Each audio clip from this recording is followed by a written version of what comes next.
brownies. And, Oh, or I'll buy brownies and save those. What? Help you close on it.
The regular meeting of the Albany Unified School District. May we have a roll call? President Trutain. Here. Vice President Doss. Here. Trustee Clark. Here. Trustee Hinckley. Here. Trustee Duran. Here. Student Board Member Weinstein. Here. Student Board Member Mala. Here. May we have the Pledge of Allegiance? Ready? Begin. I pledge allegiance to the flag of the United States of America and to the republic for which it stands, one nation, under God, indivisible, with liberty and justice for all.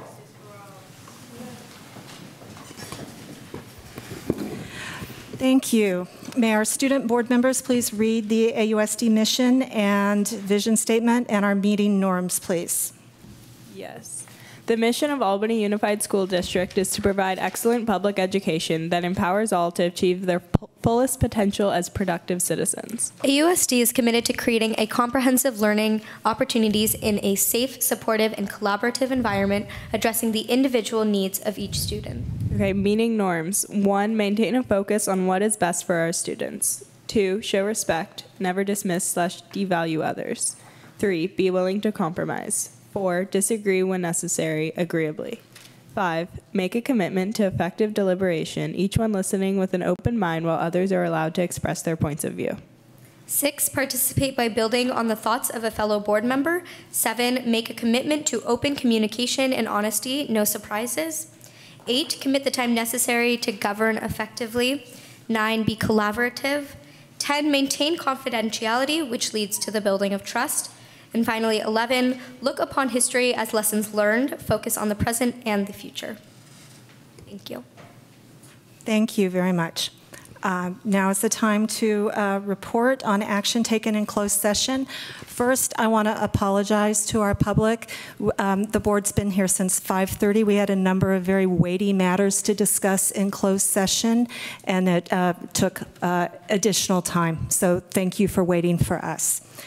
The report of our actions are as follows. We approved the dismissal of a maintenance worker. We approved the release of temporary certificated employees. We approved the non-reelection of probationary certificated employees. And we approved the release and reassignment of certificated administrators. Okay. And that brings us to approval of the agenda. But we have an item that's been removed. Yes, President Trutain, members of the board, I'd like to recommend that we remove item NC3, agreement with DeRivi Castellanos Architects to prepare plans for elementary temporary housing modifications. This is for the wall ball. We would like to look at other cost-saving measures, and I also would like to see what the campus is going to look like once it is complete, and we'll walk through again with Principal Georgeson. So I'd like to pull this item, please. Does the board have any other changes to the agenda, or can I get a motion to approve the agenda? I move to approve the agenda. Second. All in favor? Aye. Okay. Then we move on to the Albany Middle School Spotlight. I'd like to turn this over to Principal Brill and our many-member team. Welcome to our students. Stand right over here for now, okay?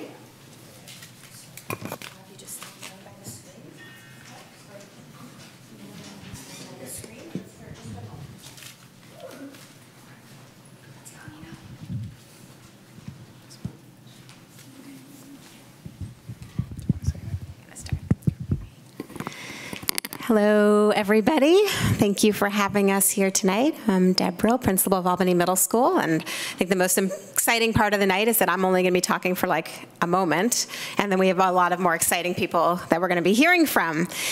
Tonight we're here to highlight two of our programs at the middle school. We're going to be highlighting our coffee cart, and we're going to be highlighting our Best Buddies program. We're going to be starting off by highlighting our coffee cart, which is one of Sam Howler's programs in room 100. So I'm going to turn it over to him to do a little introduction, and then you will have an exciting demo to be ready for. Okay, thank you. My name is Sam Howler. I'm the special day class teacher at Albany Middle School.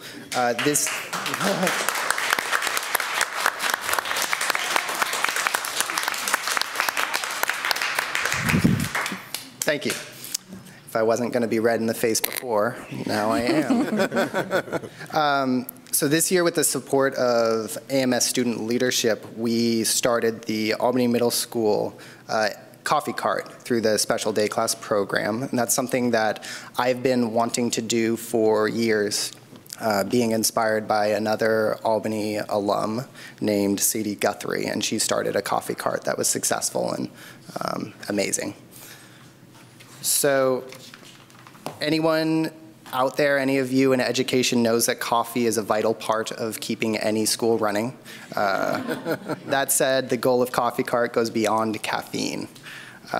My students can learn job skills necessary for adult life, practice social skills to make connections with peers and staff, apply math skills in meaningful contexts, and also support the Albany Middle School community. There's a clear sequence when running Coffee Cart. One student greets the customer, asks questions, and fills in the order form, and then hands it to the cashier. The next student lets the customer know how much the order costs, takes the money, gives change if needed, and then passes the order to the barista. Barista is in green today. The barista presents the order to the customer, making sure the lid is on tight. We don't want any spills. And then teachers can also place orders ahead of time using an online website put together by our computer science teacher, Mr. Rigney, which has been great. And then another thing, one student can take a mobile cart all over school. We actually deliver coffee all over the campus to anyone who wants it, coffee and tea.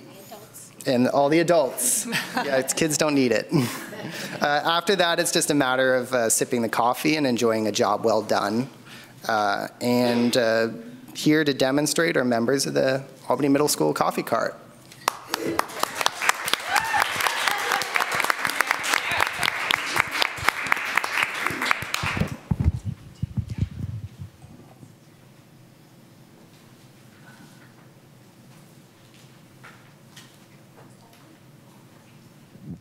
Okay, so it's fourth period on a Tuesday or Thursday, all staff members' favorite day of the week and favorite time of day, because the coffee cart is out, rain or shine. Hello. Good morning. Good morning. Would you like coffee or tea? I would love a cup of coffee, please. Perfect.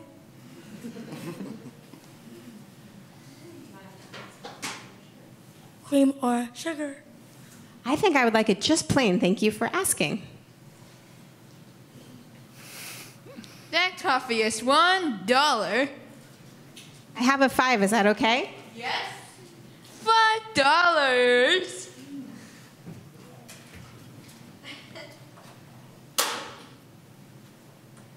It might be $5. I'll give you $4.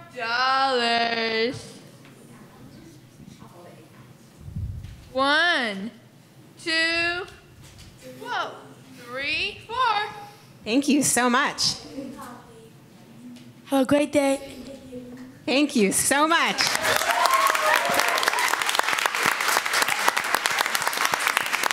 All right. You all want to take a bow? All right. Thank you. You can have a seat now. Is there any coffee available for purchase right now? You can have mine, Vice President Doss. Thank you so much. We brought enough. All right. Nicely done. You all can have a seat if you want. One of the things that's been really wonderful about this coffee car program is just seeing our community build and come around this. I mean, the entire school, people come out and are so excited, and the interactions and the relationships. It's really been just an amazing new addition to our school. And I think, we have teachers who will bake something the night before to bring to be sold at a coffee cart, or, Mr. Rigney who goes on and makes an online order form to be helpful. It's like really something that our whole community has rallied around. So it's been pretty awesome, and the students do a really wonderful job and bring smiles to our day. So should we give them one more round of applause before we move to the next part?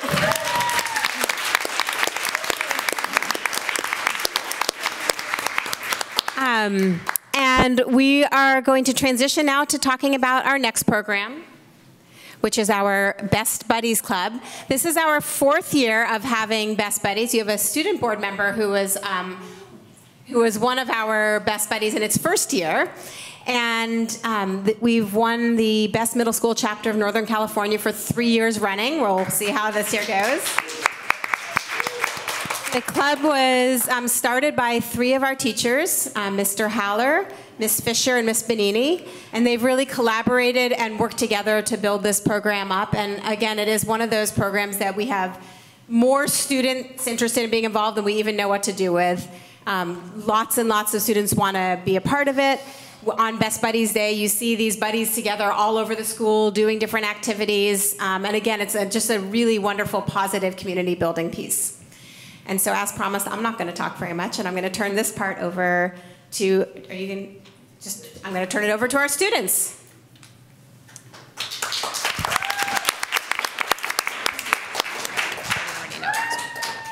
Testing, testing. Good evening, everyone. My name is Yulir, and I am this year's president of the AMS Best Buddies Club. And my name is Diana Fong, and I am this year's vice president. We are here to tell you about the AMS Best Buddies Club. So, what is Best Buddies?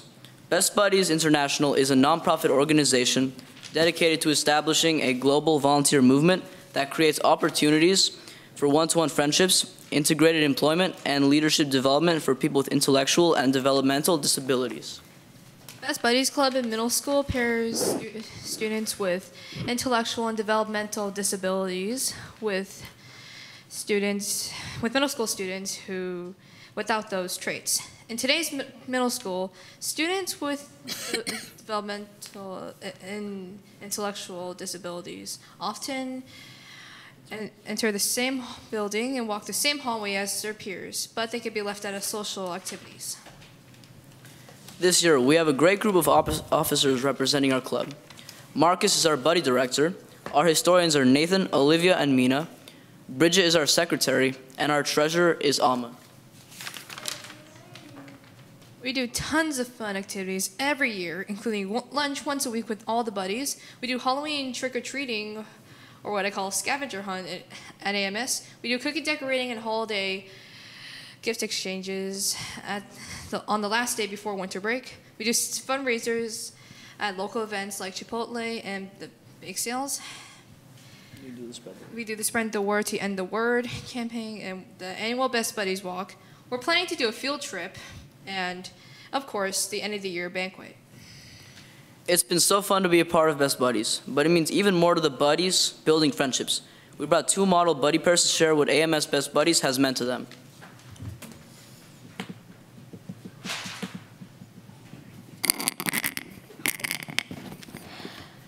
My part is going to the Best Buddies walk with my friends.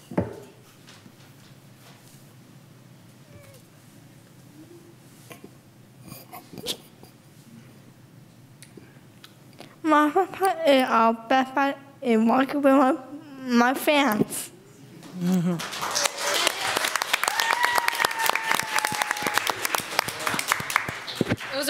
It was our pleasure to represent AMS Best Buddies here today. Thank you for having us, and have a good night. Thank you.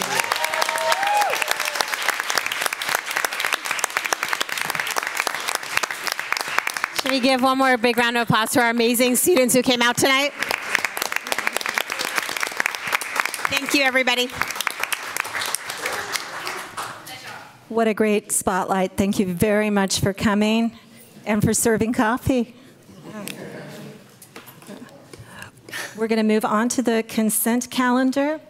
And I believe that there was one change. So in the personal assignment order, there was a typo. And so we're approving, if we approve this consent calendar, we're,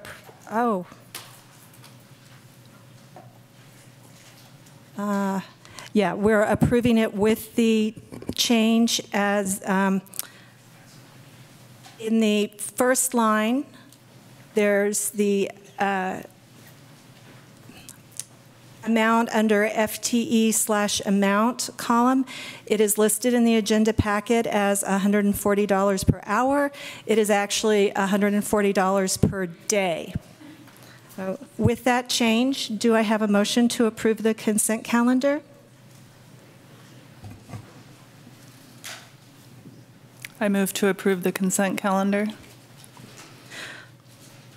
Thank you. Can that get a second? Second. All in favor? Aye.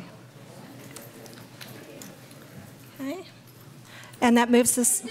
You too. Thank you. Thank you. Okay.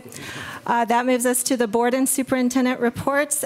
Because of the schedule, I'm going to ask the board to please be very brief, okay? But we still want to update people on what we've been doing. So would anyone like to start that? Go ahead. Yeah, I'll keep it quick. I just wanted to give a big shout out to AMS Cobras and the wrestling team for the last for the last 2 weekends. I joined them. One tournament was out in Livermore, and the one last week was in San Leandro. And it's just great to see the coaches and the kids just working so hard for a goal. And really, really impressed with the family support.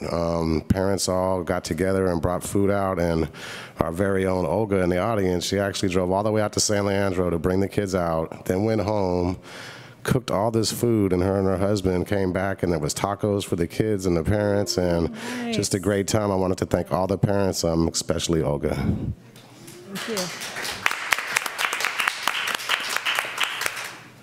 Just a quick reminder that they're having Diversity Club every last Thursday of the month at Marin, so please encourage your students to attend. It's a really fun time for the kids to learn about African Americans and everything that goes into the contributions that they, throughout history. So encourage your students to go. Also, the program is going to be expanding to a wide range. And so each Thursday is going to be allocated towards that time.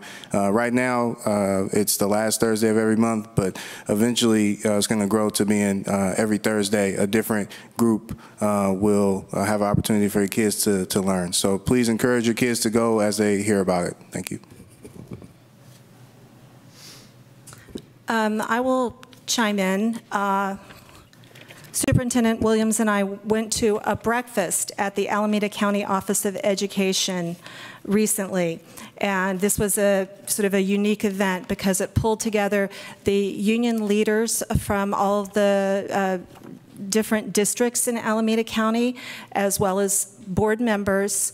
and we learned together about the funding situation in California, and we're going to act together in a rally in Sacramento on April 3rd.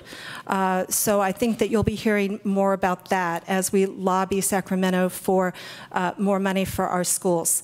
I think that, are some of these at the back?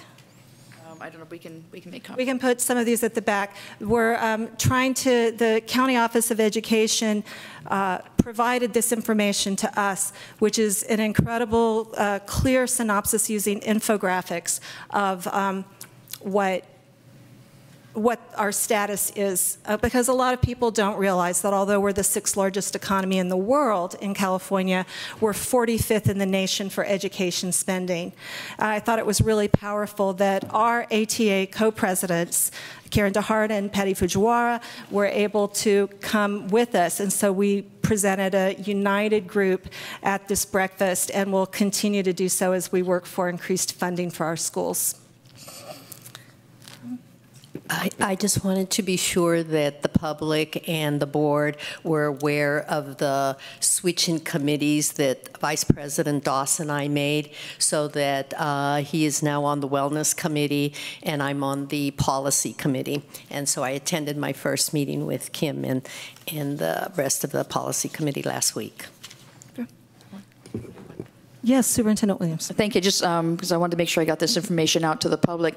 We are going to be posting fairly soon another late start times parent and student survey. So for parents, we'll be sending that out in an email. We're going to try and do this electronically. It'll be 6 very quick questions, but also we'll be working with our high school and middle school principal on getting some student feedback from 8th graders all the way up to 11th grade. So it's really looking at later start times for the high school. So I just want to make that known, and as soon as we get that up and running, we'll send something out. Thank you. I have a question. Can we provide any update on the superintendent search process to the public? Thank you for that reminder. Actually,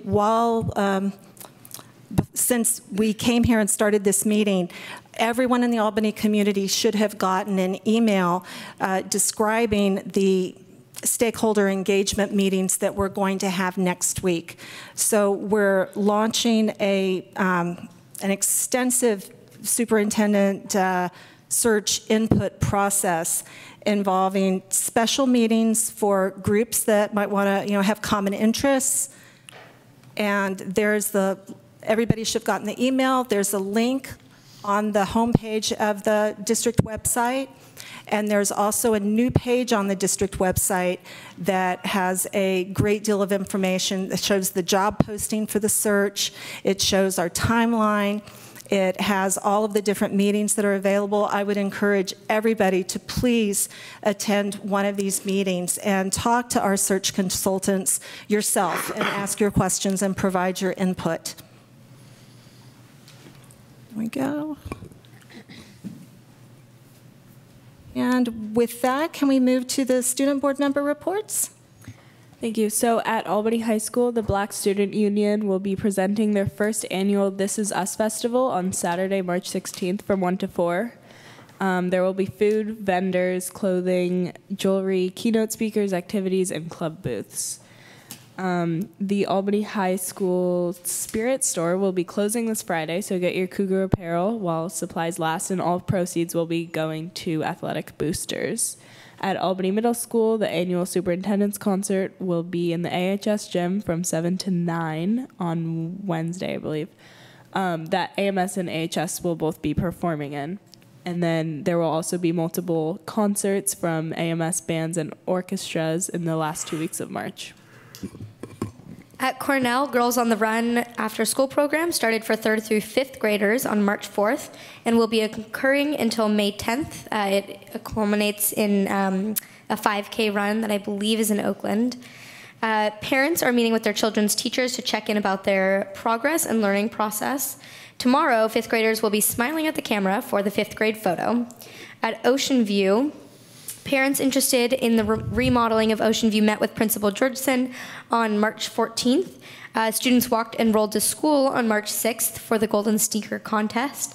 And a fundraiser is being held with the San Francisco clothing brand Tea Collection to benefit Ocean View. At Marin, a PTA meeting will be held tomorrow, Wednesday, March 13th, in the Marin Multipurpose Room.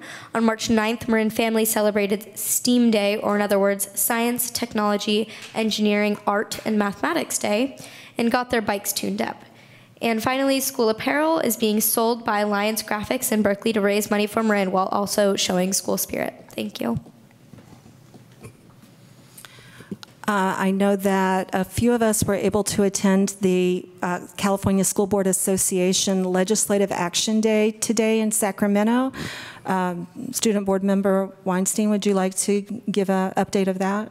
Yeah, so I found it to be a really fulfilling opportunity. It was really exciting. It was the first time that I've met with Buffy Wicks and Nancy Skinner. So me and Kim and Val were able to have meetings with Wicks, and then I later had one with Skinner, like I said, and we advocated for a lot of different issues concerning education funding, a couple of the different bills that are coming up having to do with cost of living adjustments, transportation, as well as STRS, so pension costs and benefits, and subsidies, and so it was just a really interesting opportunity for me to be able to advocate for students and advocate for the experience of my peers in our day-to-day life, and it was also really amazing to be able to spend the day with a lot of other board members from across the state. Thank you. We're really glad that we were able to bring a student. I didn't see that many students there. Thanks, Michaela, for being willing to make up all of that work that you missed today at the high school. There's a lot of it. Okay. That would bring us to persons to address the board on matters not on the agenda. So if anyone would care to do that at this time, please go ahead. Yes, that way it can be a part of the video so that the people who view us at home can hear what you have to say. Okay. I wish I'd been able to print this out. I'd like to say, first of all, that my son and I have been part of the Albany Unified School District since he was a baby. It's the only district he's been in. And I really deeply, deeply love a lot, the teachers and the staff and the people at Albany Middle School. And they've been fantastic. That said, I sent the following letter to the superintendent and to the board members here this week, and I'm going to read it out loud. Dear Superintendent Williams, I am so saddened to have to pull my son out of Albany Middle School mid-year after we have all tried so hard, especially Leo, my son. I want to make it clear that the AMS staff and faculty are incredible, and they are unfairly laboring under impossible circumstances, circumstances that I believe endanger the children. They deserve better. This district deserves better. The education system in Albany is the town's crown jewel, and when that falls apart, it will damage the entire town.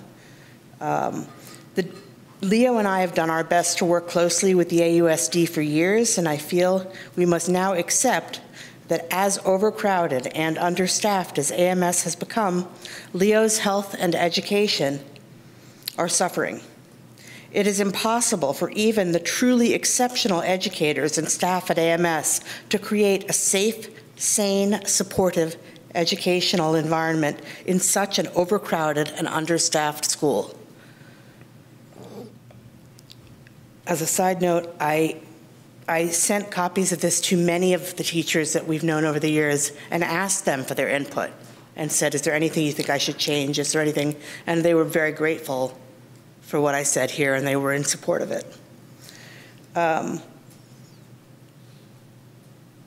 No child can or should be expected to learn or function in such a chaotic, frightening, overwhelming environment. It has at times been a real challenge getting Leo's basic IEP met during our years with the district. However, we have hung on based on the reputation of the schools and because of some fantastic individual teachers. Now at AMS, I have to accept that it is literally impossible for the school to provide my son with a reasonable education. It is unsafe to house this many kids in that space with so few adults. Drugs and sex are being sold in the bathrooms. Leo has experienced constant bullying, passing periods in the halls, and feels like running the gauntlet, overcrowded classrooms and lunch lines that make it impossible to actually get enough time to eat. His teachers, Ms. Brill, Mr. Halpert, are all excellent. I know they've tried to meet my son's needs, but without doubling the numbers of staff and the available space, they cannot adequately supervise well enough to keep AMS a school that this town can be proud of. It is not only unfair to everyone involved, but it actually puts our children and our wonderful teachers at a high risk of both mental and physical health problems and burnout. We have seen significant turnover in staff, largely because of them becoming burned out and feeling unsupported by the district. My son has come home crying every single day because of bullying and the stress of the chaotic AMS campus. Almost 1,000 students are in a building meant for 550. He now has to be picked up in the morning just to get him to attend because he's too scared to go. He cannot do homework after school because he is emotionally exhausted and stressed by the efforts of coping with the environment all day. Other schools with similar sized student bodies have 3 vice principals minimum to hour 1. There is simply not enough counselors or security. There are at least half the number of adults on campus as would be necessary to maintain appropriate supervision of so many students.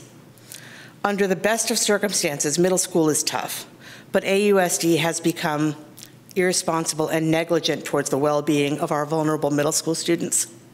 It endangers every child, let alone any child with any level of anxiety, sensory sensitivity, or personal stress. Simply, Albany is losing one of the primary features that has made it a desirable place to live. We, like many others, moved to Albany and have struggled to pay premiums on rent, property, and property taxes specifically for the schools. And yet in the last few years, the schools have started to develop a less positive reputation, especially AMS. Deborah Brill is brilliant. She is a brilliant leader, and she is doing an incredible job of managing an impossible situation. Yet I know of at least 5 other families that have already pulled their kids out or are currently trying to, just in my son's class since January. And I know multiple kids that have been going to rehab for drugs in AMS's 7th grade. And I don't even know that many people in the community. 2 different members of the AMS faculty have independently asked me to please write and file complaints about the shortages of staff and space. Another Albany educator told me outright that if Leo were their child, they would pull him out immediately. So how can I ignore all of this and be a responsible parent? As Albany residents, we have the legal right to an education that meets our child's very reasonable needs. Our teachers should have the support that makes their job fulfilling instead of detrimental to their health.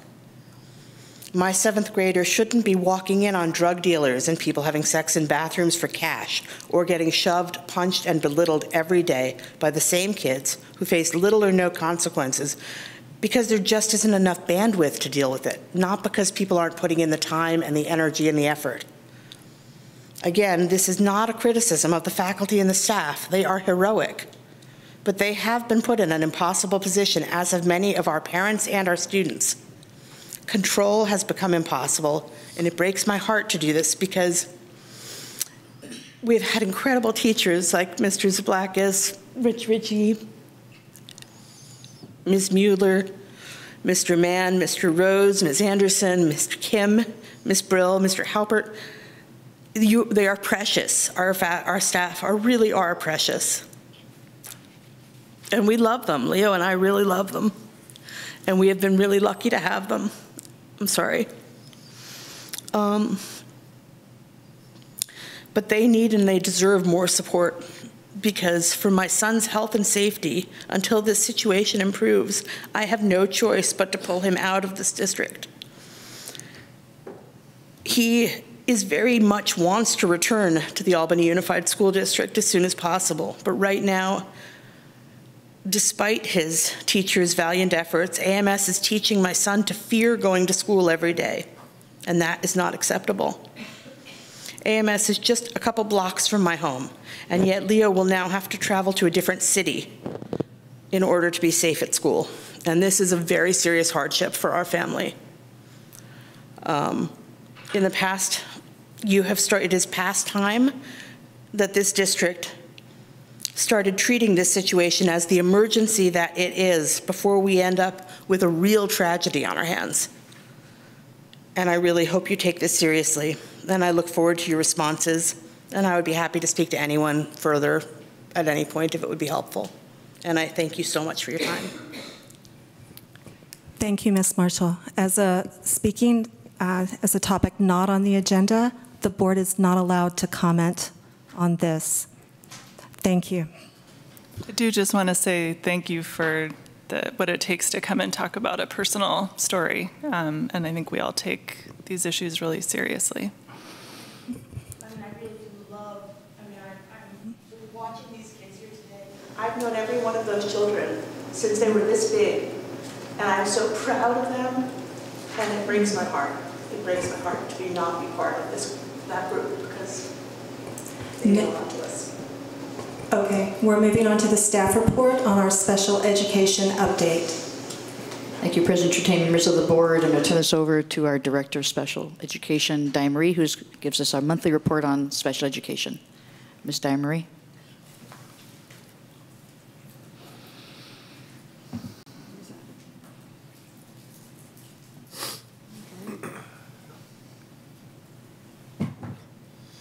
I've never had to control the machine here.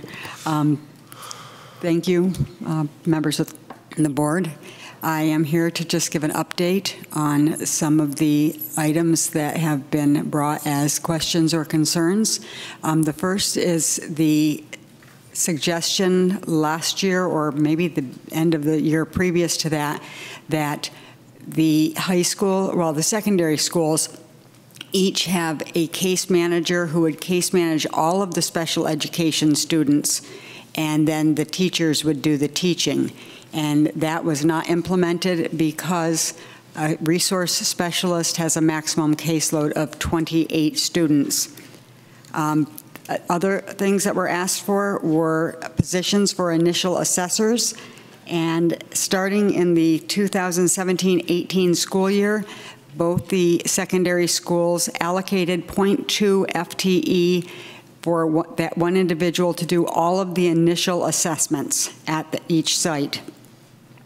The elementary schools did their own assessments up through last year, and then this year a 0.5 FTE was appointed to do the assessments, initial assessments, at all 3 elementary schools.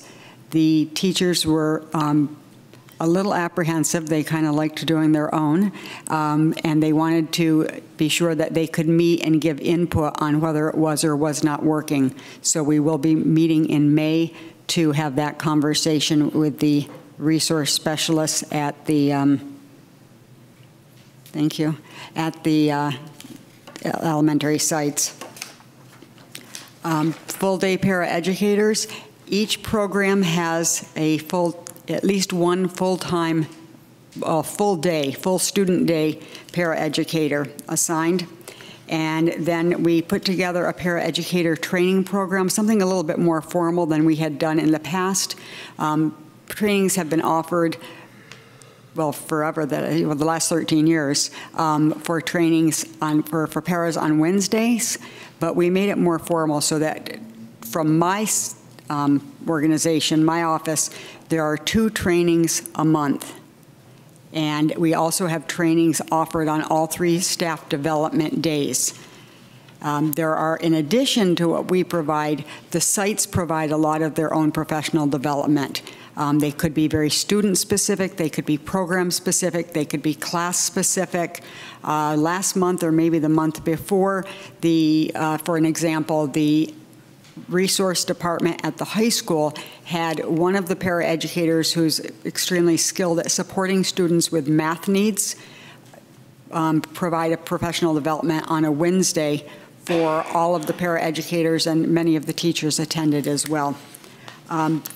For our staff days, the teacher staff days, this particular Friday is one of them, and we have 32 paraeducators signed up for a variety of different professional developments. There's a fostering independence by our North Region SELPA, crisis intervention and prevention, and that is provided by our North Region SELPA CPI trainers, one of whom is one of our staff, Eddie Pollard.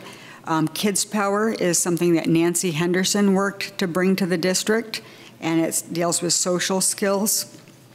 And we have, and visual sports is being provided by our speech and language pathologist, who also does our augmentative communication, and we have a number of people going. In addition to the paraeducator training, we're going to have the North Region SELPA come in and work with our transportation drivers, the men and ladies who drive our children around that require transportation. And it's going to be on a disability awareness and working through different situations.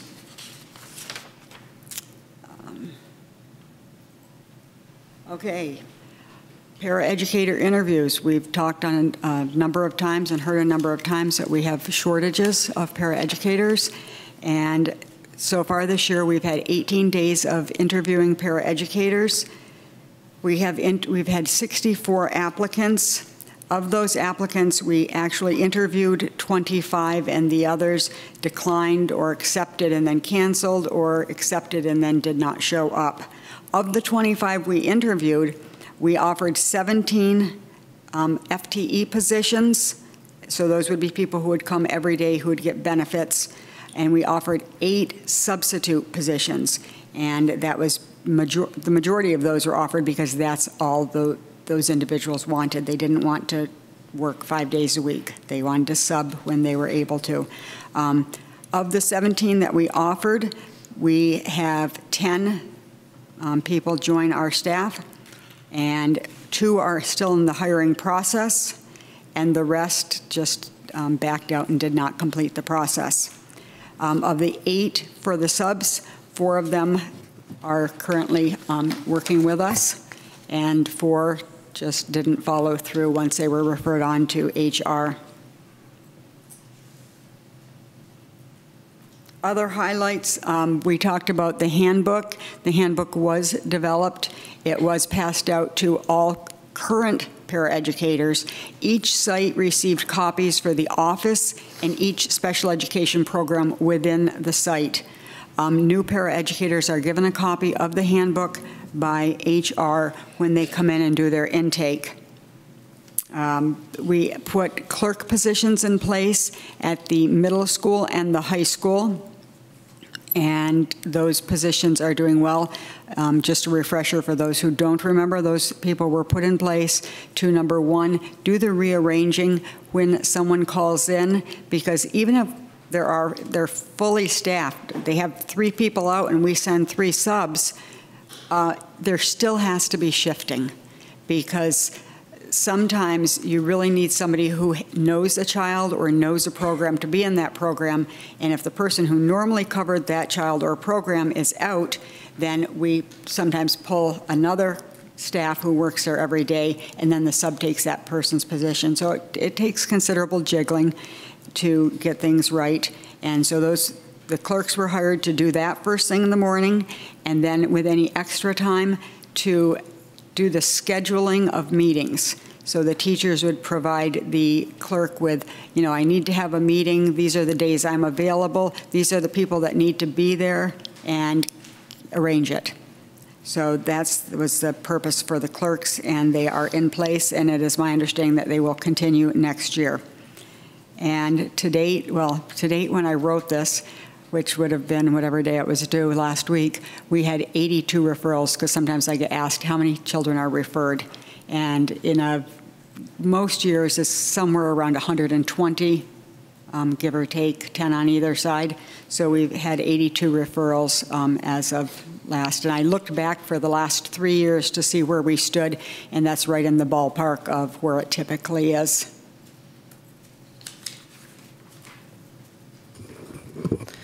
Thank you so much.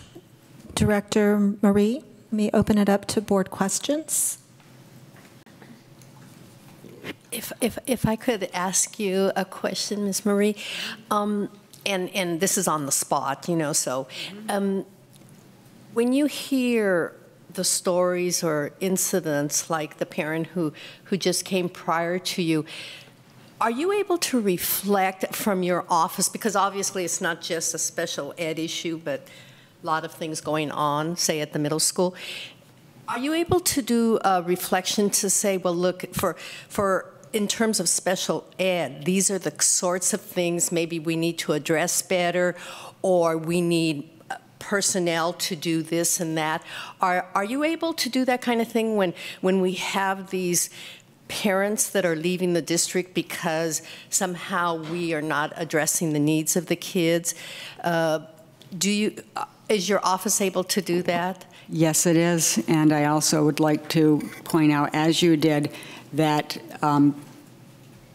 people leaving the district, et cetera, are not limited to special education. But yes, my office is able to reflect. My office does offer assistance to the different sites and brainstorm with them. We offer, our behaviorists are in there, our psychologists are working, our program specialists work. I work with the district leadership team, so yes, we do. So, but does this lead to changes also as well? Systemic changes at the entire site? No. Does it lead to changes in special ed specifically? Yes, in many instances it does. Maybe following up on that, this kind of information is helpful. I think given stories like what we've heard, I would be interested to know if there are issues you think the board should be thinking about. This is your opportunity to tell us what you think needs improvement in the delivery of special education services to students. Some of the things that have been identified before, which are hinted at in your report, are that we're having difficulty filling para positions, which leads to inadequate coverage in the classroom. Could you talk about that or other things that you think the board should be thinking about as we, the purpose of this report was to help the board to think about how to grapple with special education services in the district. So I'd like to hear more from you about what we should be thinking about in relation to that. Well, as was mentioned probably 10 times last year, there is a monetary, special education paras are not paid extremely well. As compared to other districts, we're paid the same as some, we're paid much less than others. We have lost some paraeducators, but that's a negotiable issue, and it is not under my control. We have put in place some training. I think that taking a look at not seeing special ed as a silo, but as being part of a school site is extremely important. I hear things like, you need to fix that kid. You need to, or the other term is the undiagnosed. So any child who might have a behavioral problem doesn't make them special education. Every child who has a mental illness does not make them special education. You can have autism and not get an IEP. You have to have needs that need to be met. But just because you have some needs doesn't mean you have an educational disability.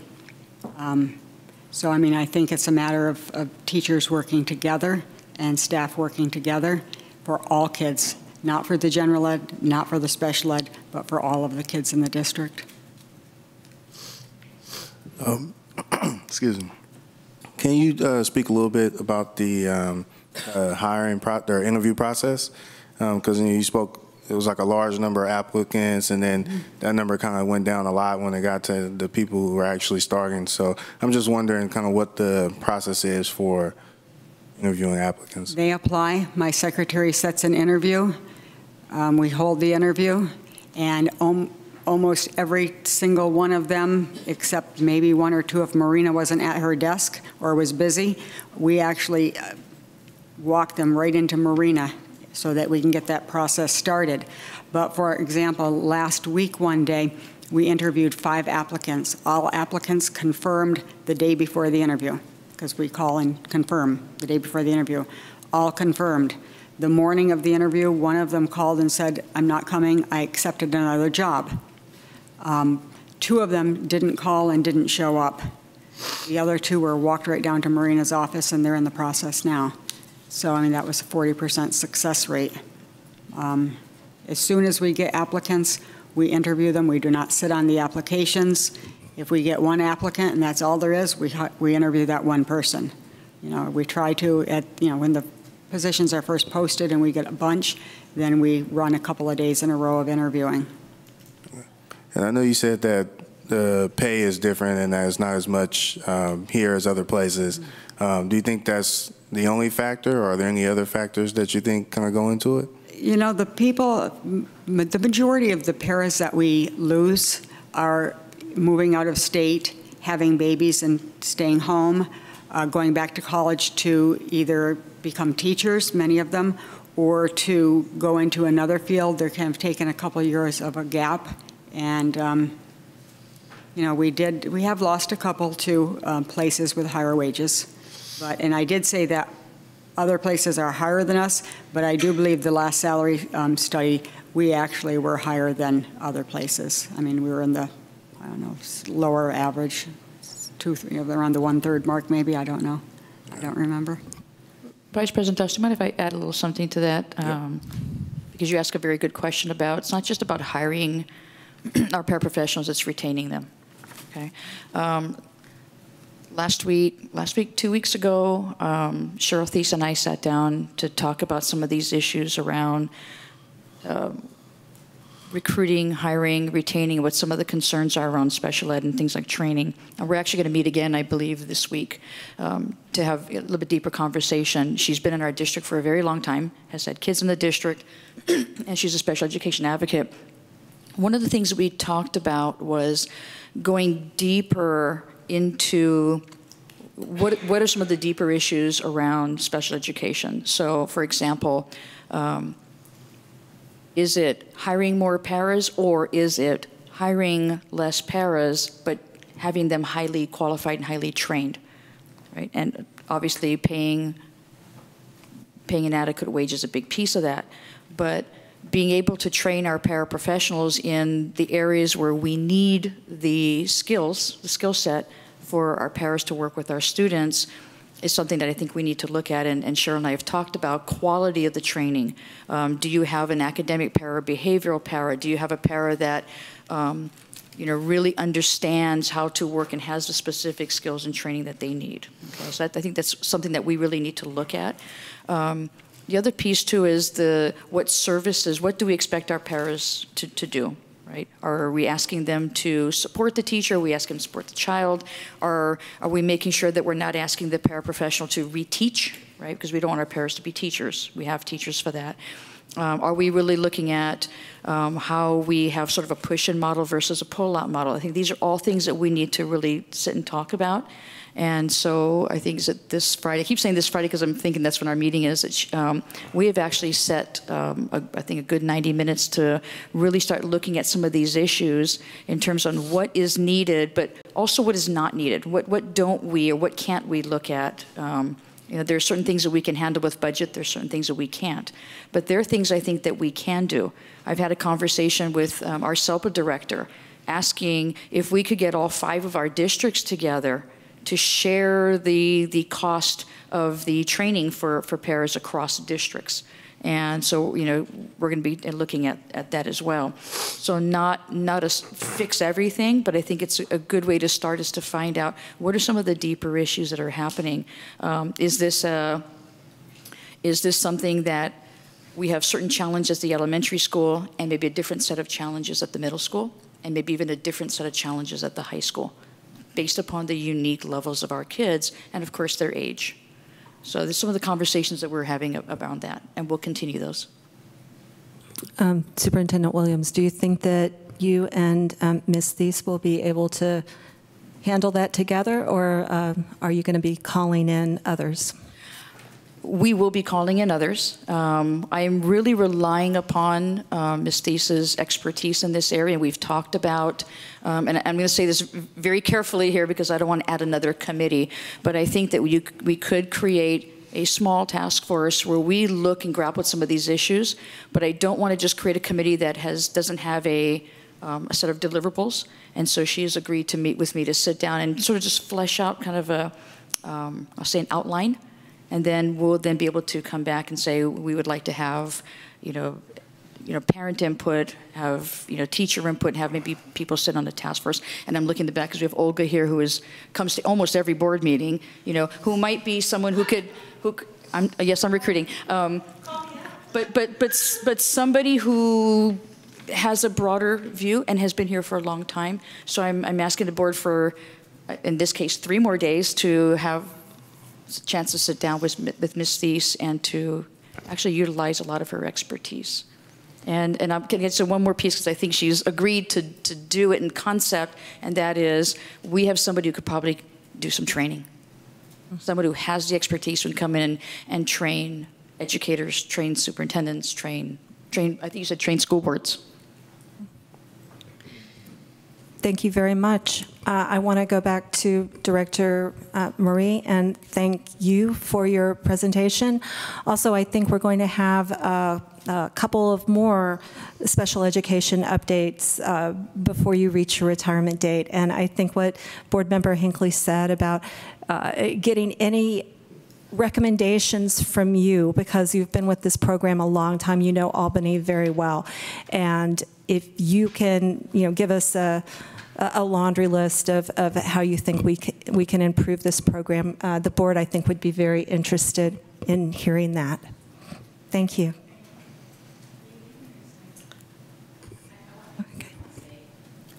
And then we get public. The public has a chance to comment on this item too, right? Certainly. Okay.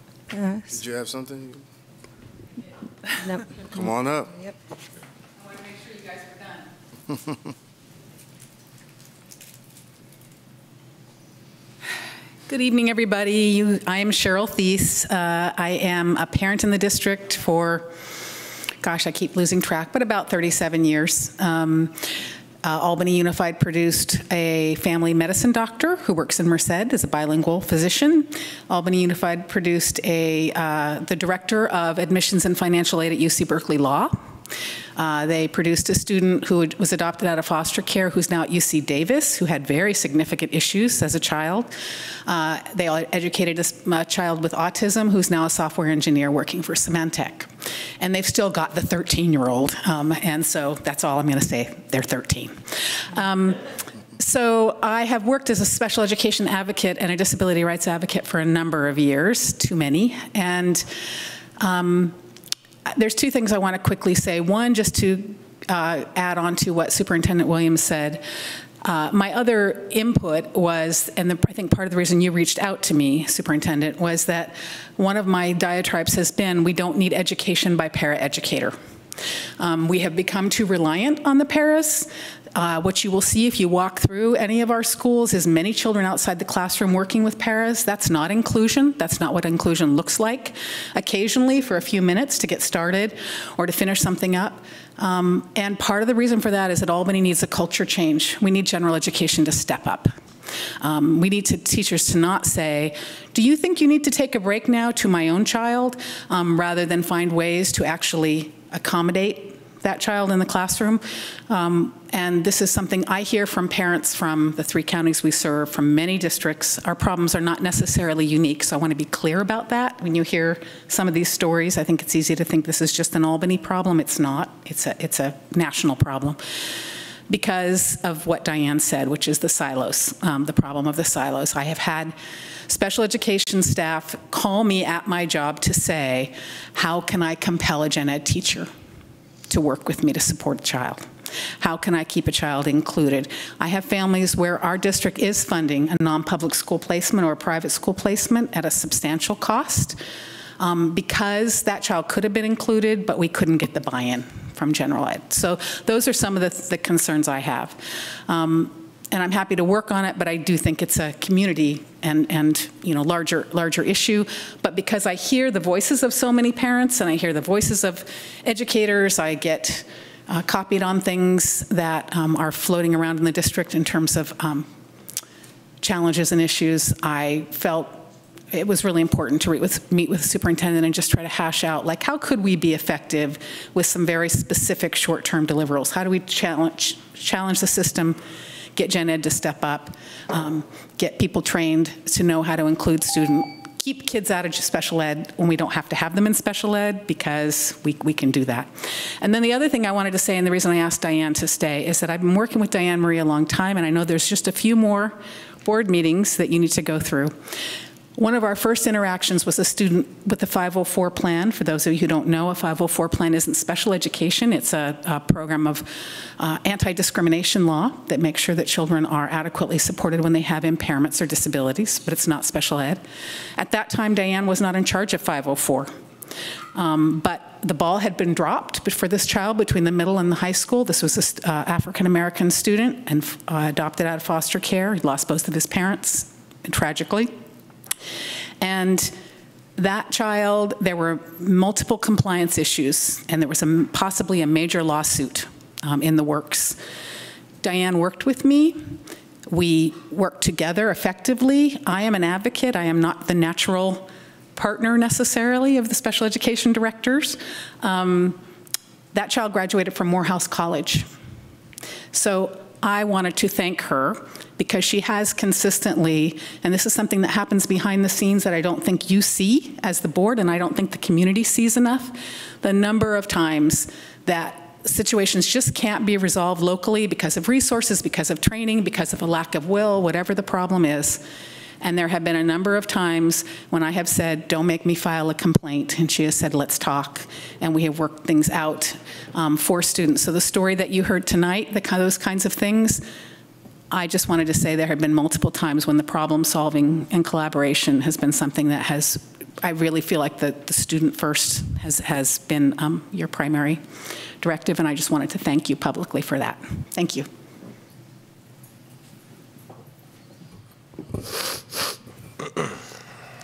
Thank you, Ms. Thies. We appreciate that very much.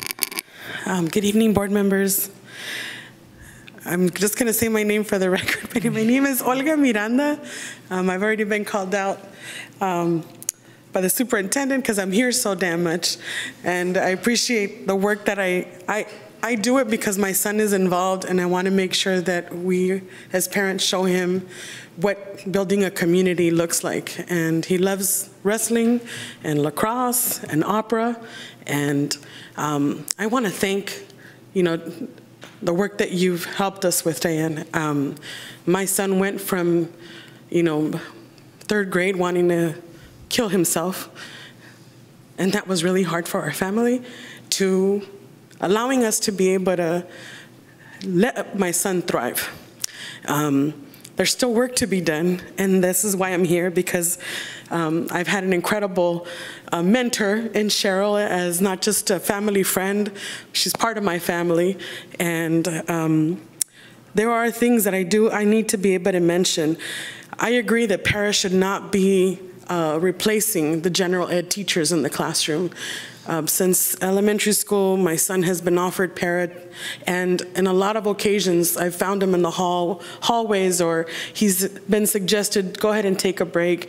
And what people don't understand is that that also, within the classroom, creates a stigma for children to like, you're the one, you're too stupid, and that's why you have to go outside of the classroom. And that has created a stigma for children within special ed. We and I have made this my cause because it's my son. But I also am here to speak for other parents that have 2 jobs and can't be here present. And this is why it's a struggle that IEPs are not being met by this district. Not because you flatly just don't give a damn. It's really because of the staffing, the challenge that we're staffing. And our general ed teachers have an incredible amount of challenge. One, to be competitive and mold these minds into making sure that they make the grade, but not just that, pass the SATs and move on to Ivy League campuses. But what's happening is that our children in special ed are being left behind. I don't know about all of you, but I know I got choked up because I've been served coffee by these students when I have spent the day at the middle school. I'm not a school board member, but I'm a mother that if somebody tells me my son is misbehaving, I will spend the day at the school and cancel all I have to do to be there to make sure my son doesn't get away with anything. But I also am teaching my son, who's probably watching, that I can't let you guys get away with not making sure that these IEPs are being met. There's been many classes that my son hasn't had a para support for. And this is by no fault just on the director. This is just a fact that the school district can't afford to be able to pay people a significant pay in order for somebody to be able to not running to their second or third job to be able to afford it. I was just at a transition meeting for the high school, and I want to raise this to you because it was raised to you in April, in July, and in October before the elections of the new school board members by former school board member Ross, and it was raised to you the issue of the math department. I was at that transition meeting for all the parents 2 weeks ago, and I asked the question, what's going on with math? Especially for children who have IEPs like my son and other families that have left the room or that whose children will be going on to high school. My son, there's already a gap. The data here at AUSD has already showed there's a huge gap for children that are Latino and African American on the math gap. It's something, it's not a it's a thing that is happening. And I asked the question, will this class going into the high school of class of 2023, will they be able to have access and copies to the math tests? How can we best support our children? But right now, the math department is treating these tests, quizzes, whatever it may be, as proprietary information. And the last I checked, the district and the math department at the high school in particular doesn't have copyrights over this. The challenge is, how do we help our children at home? And this math gap exists, and I'm asking you to understand that there isn't such a huge disconnect between special ed and what's happening. And I'm asking all of you to please take into consideration 2 things. One, the math gap has to be addressed, number 1, across the board. Because if I can afford a tutor for my son, his 4 years of high school, like I have the last 3 of middle school and elementary school, please, I don't want to file for bankruptcy for hiring people to help my son. But I will say this, this issue has to be addressed. But more importantly, with special ed, I ask you to please consider it. Be considerate of the positions that you guys are having to hire, that the support needs to be done as a whole. But these paras deserve to be able to not just have a living wage, but something with dignity attached to it. The incredible work that all of our special ed teachers and paras are doing, God bless them. And they deserve, they truly are doing God's work, but they should not be replacing our general ed teachers. Thank you so much. Thank you very much.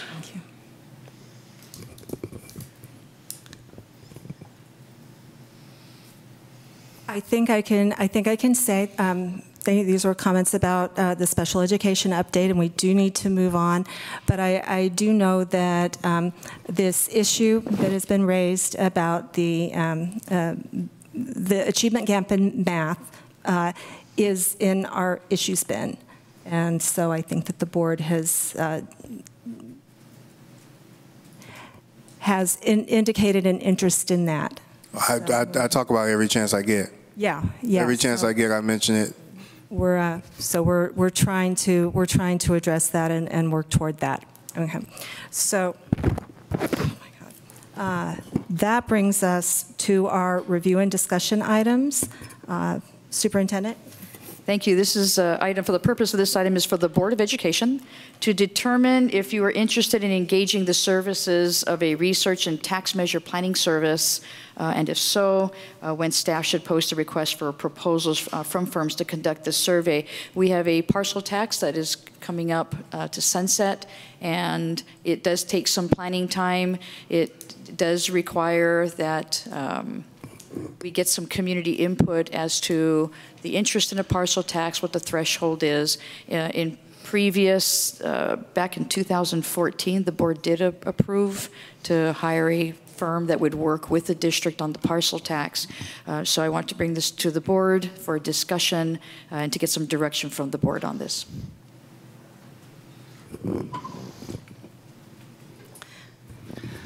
I can say a little bit. Oh. Sure, go ahead.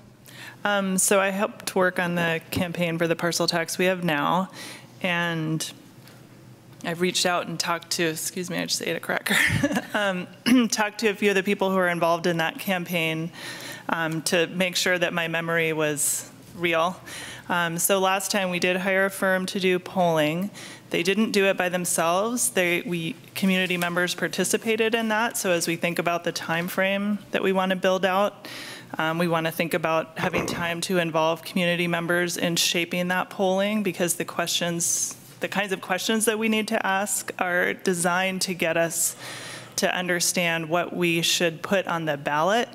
And that means having an understanding of how it will be structured and what's likely to pass and what we want.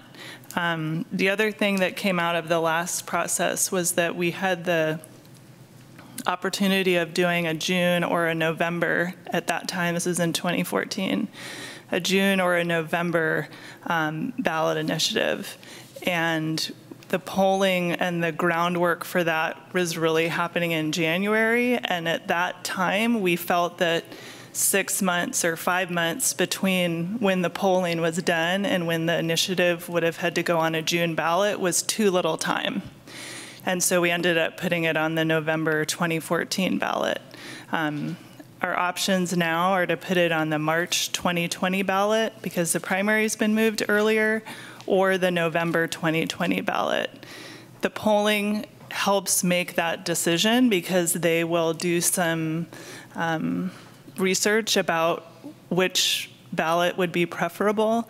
So I think in terms of timing, we want to make sure that we leave ourselves enough room to put it on the March 2020 ballot. So even if we might end up doing it in November 2020, I would suggest thinking of March as the date from which we work back.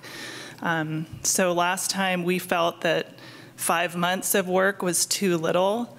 So if we're thinking about March, that means, help me with the math, that means that October would be too late to have that polling done, which, and so working back from that, I think we felt that 10 months was a good amount of time to have that information and start building out the campaign. We're now 12 months out from the March ballot.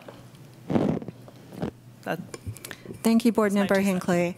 I just wanted to add a little bit and try to clarify.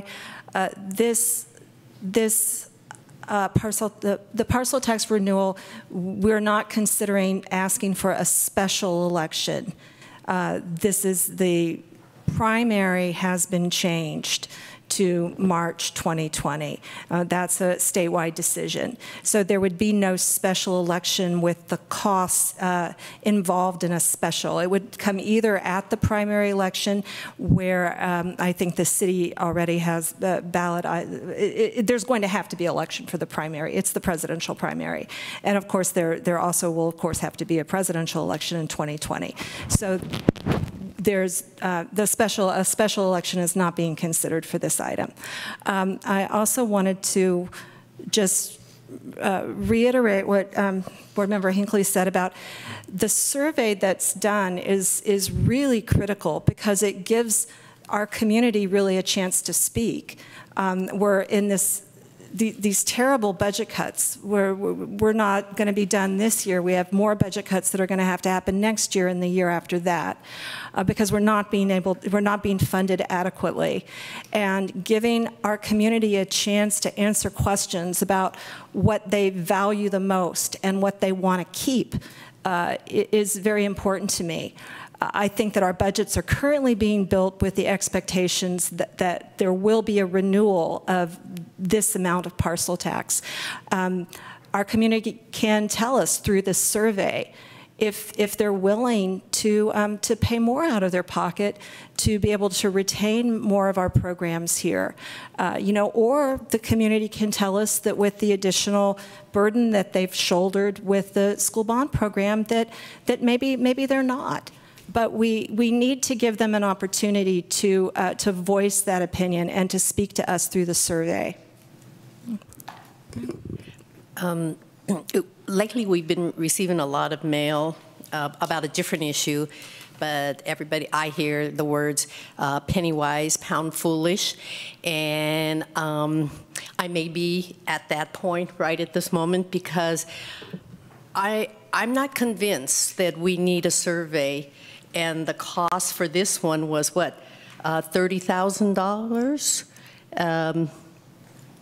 And that concerns me.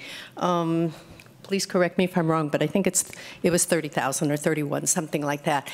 And I don't know why we couldn't basically copy the questions, the bare sort of questions from the 2014 survey in terms of, I mean, I agree we need to get something out to the community, but something that could be fashioned that would cost us a whole lot less and would serve the same purpose of asking the community what their priorities are, what's reasonable, and go from there. Like I said, I just don't see us spending so much money on something that, first of all, maybe could be done at a fraction of the price, and second, we have so many priorities. And I understand we need a parcel tax, right?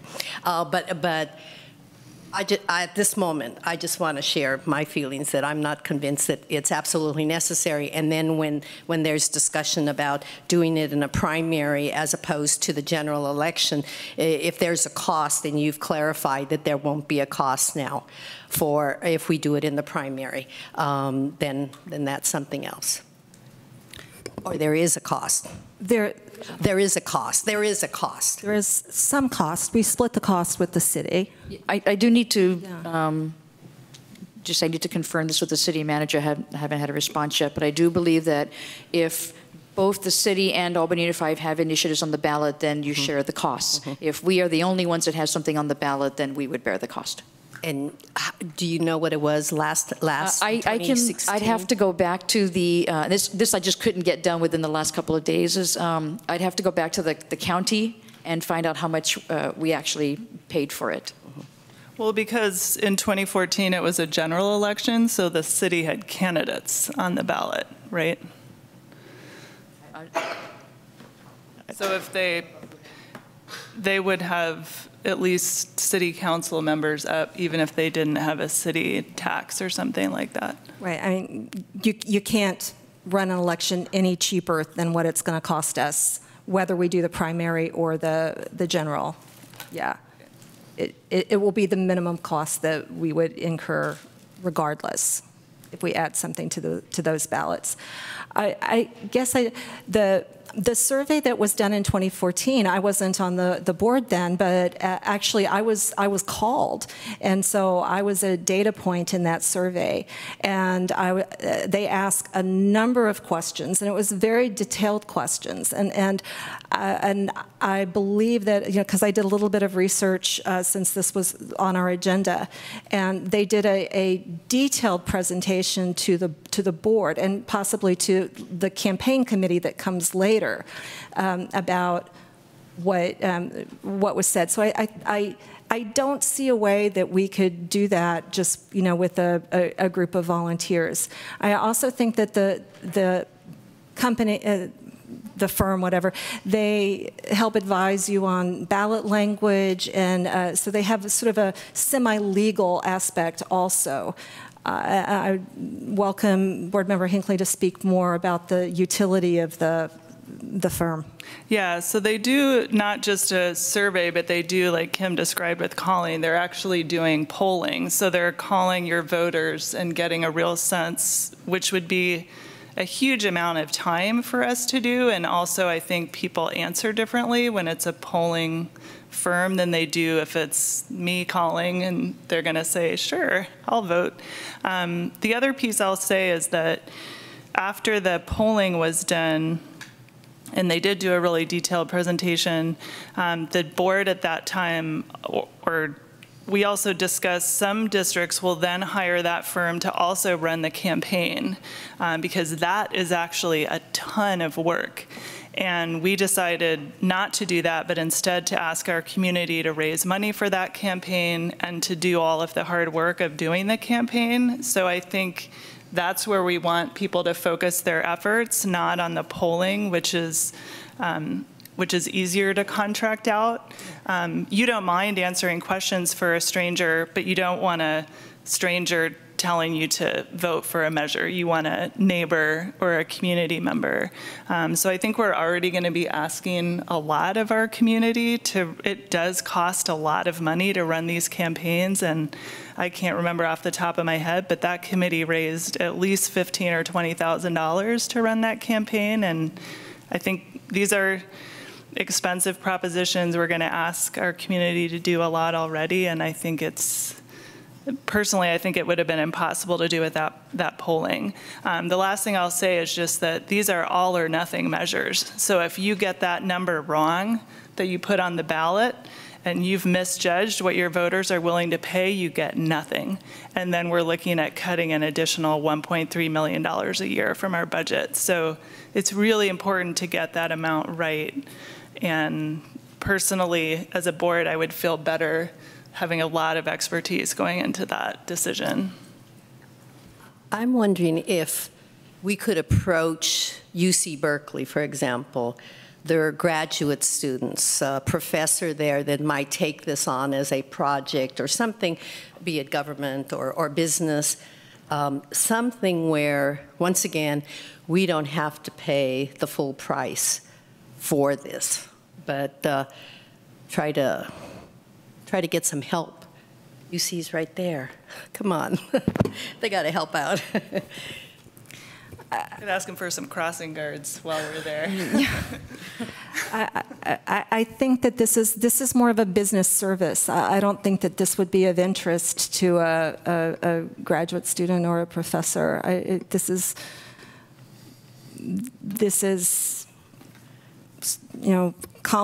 developing questions, which that is a skill that's specific to this sort of fun. Well, I don't want to call it really fundraising. This sort of taxing area. This is tax research. It's a parcel tax, and so it's just something that you buy. And I can't imagine going into a parcel tax without having expert survey data and advice. And I do have to correct Board Member Hinckley just a tiny bit. We wouldn't, if we lost the parcel tax, it wouldn't be 1.3 million because of the cost of living increases. It would be 1.5 million.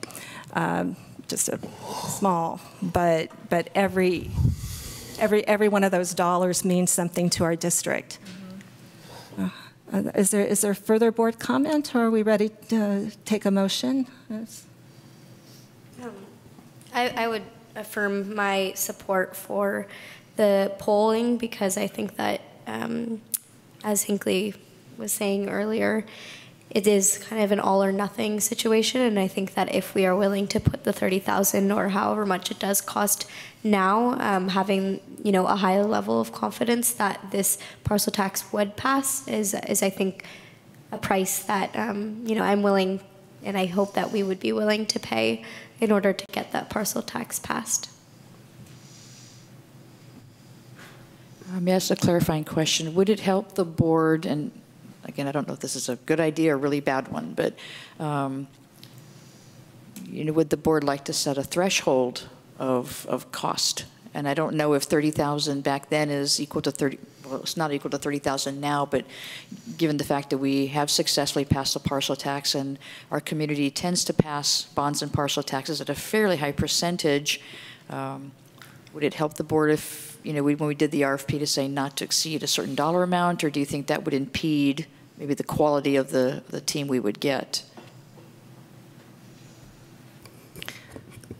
I don't know. I mean, for me, it's been a few years, and so I think I would be willing to, entertain proposals where this item is just on the agenda so that we can issue an RFP, and so then the board with those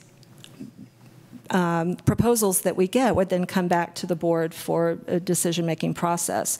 So we're not voting now to accept any contract. We're just voting to issue a request for proposal. Yes. Yeah, in the recommendation, it also says for the when we should post a request for proposal. So are we going to discuss if we want to have it in March or if we want to have it during the general election, or does it even matter? Because if we want to have it during the general election, would we want to put out the request for proposal this early? It's just been no discussion about if we want it at the March or November. I thought... But this is worded that it wants us to say when we're going to send out the RFP. Okay, just as an individual board member, I would say that I would favor issuing an RFP soon, because then that would allow the firm that, if we hired a firm to advise us on the chances of success at those two different time points. If we would have a greater chance of success at one or the other of those elections. And since I would be interested in hearing their advice on that, then I would favor issuing the RFP soon, so that would be a possibility. Otherwise, we're locking ourselves into the November 2020. Right, but I mean, if the firm comes back and says, oh, it's a better chance that you're going to pass it if you have less voter turnout, is that going to sway the board? Because I don't work that way. I would rather have more people voting on whatever we're voting for, and the general elections tend to have more voter turnout than the primaries.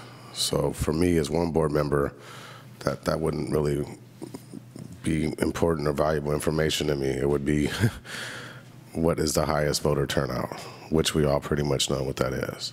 I think some of the other things they look at are, for one thing, what else is going to be on the ballot. So people might be more reluctant to vote for tax increases when there are a lot of other things that cost them money. One of the things that's going to be on the November 2020 ballot is the Prop 13 reform, which won't cost residential owners more money, but I think it will be a revenue issue that's on the ballot, and I think they could provide some advice about that.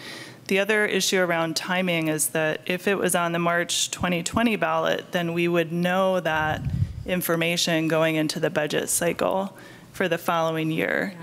So it gives us, given the urgency of our budget situation now, if we don't do it next March, then we have a whole other year where we're still talking hypothetically about an increase in the parcel tax. I mean, I think my leaning is to keep the options open. I'm not sure one way or the other, but I think if we don't do it soon, then we eliminate the March option.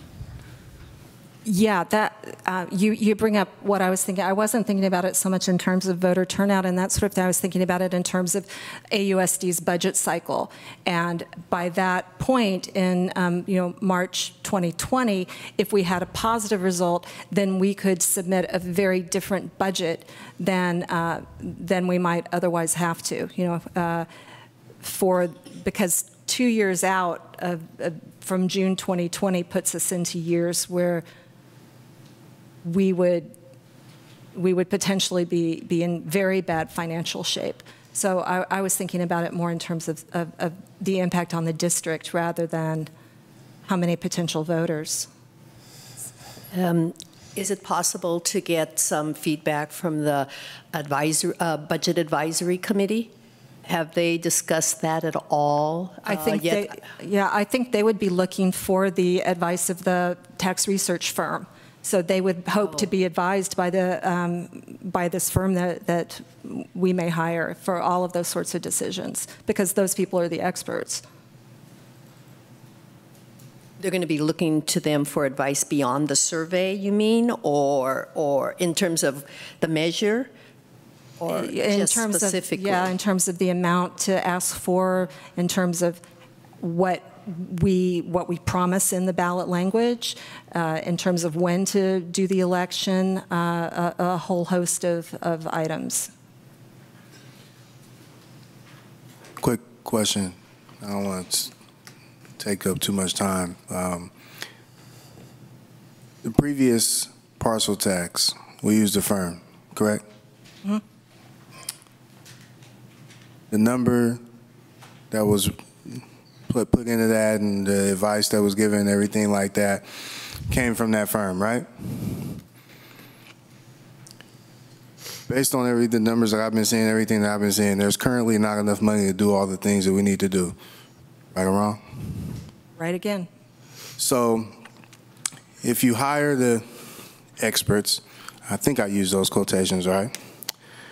And they go through all this, and we pay them, and they do all this, and they give us another number. We have that number, and there's still not enough money to do the things that we need to do. It doesn't sound like they did a great job, so why are we paying them to do it again? I think that they would consider their job to be to help us shape the ballot measure to give it the greatest possible chance of success. I can't think of a parcel tax that hasn't passed in Albany that has to do with the schools. I can't think of one. We can hold that to the next meeting and everybody can do their research. I've done a little bit. I can't think of one that hasn't passed related to schools in Albany. In other cities, absolutely, because they might look and say, the schools don't directly affect everything else that happens in Albany. But the school, in other cities, they might say, well, the schools don't directly affect everything that happens in that city, right? But the schools in Albany directly affect everything that happens in the city. I haven't been anywhere yet where somebody's not having a conversation about the schools and how they affect how much their house is worth, how much they'll be able to sell it for, how much it costs when they move in. People like talking about it all the time. So help me understand why we need to do this. Because so far, I don't need an expert to tell me about this parcel tax, because I know that if you put it on the ballot, it's going to pass. The last one passed by such a large amount. It wasn't even close. Again, correct me if I'm wrong. I don't mind being wrong, but I remember voting on it, and I remember seeing the results, and I don't remember it being close. And I remember voting on the one previous, and I don't remember that one being close either. But again, correct me if I'm wrong. So we have a lot of budget concerns, and every time we talk about money, there's not enough money. And there's like some serious cuts that are happening. Now we're having a discussion about spending more money on something that, Clementine is bringing up some good points of other ways to get this done, to get community input, because it's important, not to pay a firm to get the input. So I can just say a little bit more about what they actually do and what I found interesting last time. I can't pull up the report now because I'm not that savvy, but there were numbers that they polled that would have failed. So they call people, and so they'll come up with different numbers and call people and say, would you vote yes if the tax was $550 a parcel? Would you vote yes if the tax was $750 a parcel? Would you vote yes if the tax was $950 per parcel? And then they give you a report that basically says, once you get above 880, it fails. So the reason they haven't failed in Albany is that so far we've stayed below the threshold at which the polling suggested it would fail. But there certainly is a threshold above which they would fail.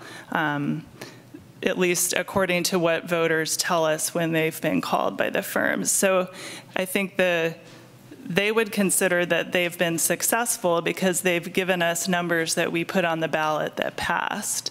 The challenge we face is that we want to move that number up a little bit, but we don't know how far we can go before we hit that threshold that voters say no. And I think particularly given the nature of the economy and people's insecurity and the bond initiatives that people are still paying off, I think we do run that all or nothing risk that if you go too high, it will fail. There is a limit to what Albany voters will support, and I want to make sure we don't hit that limit.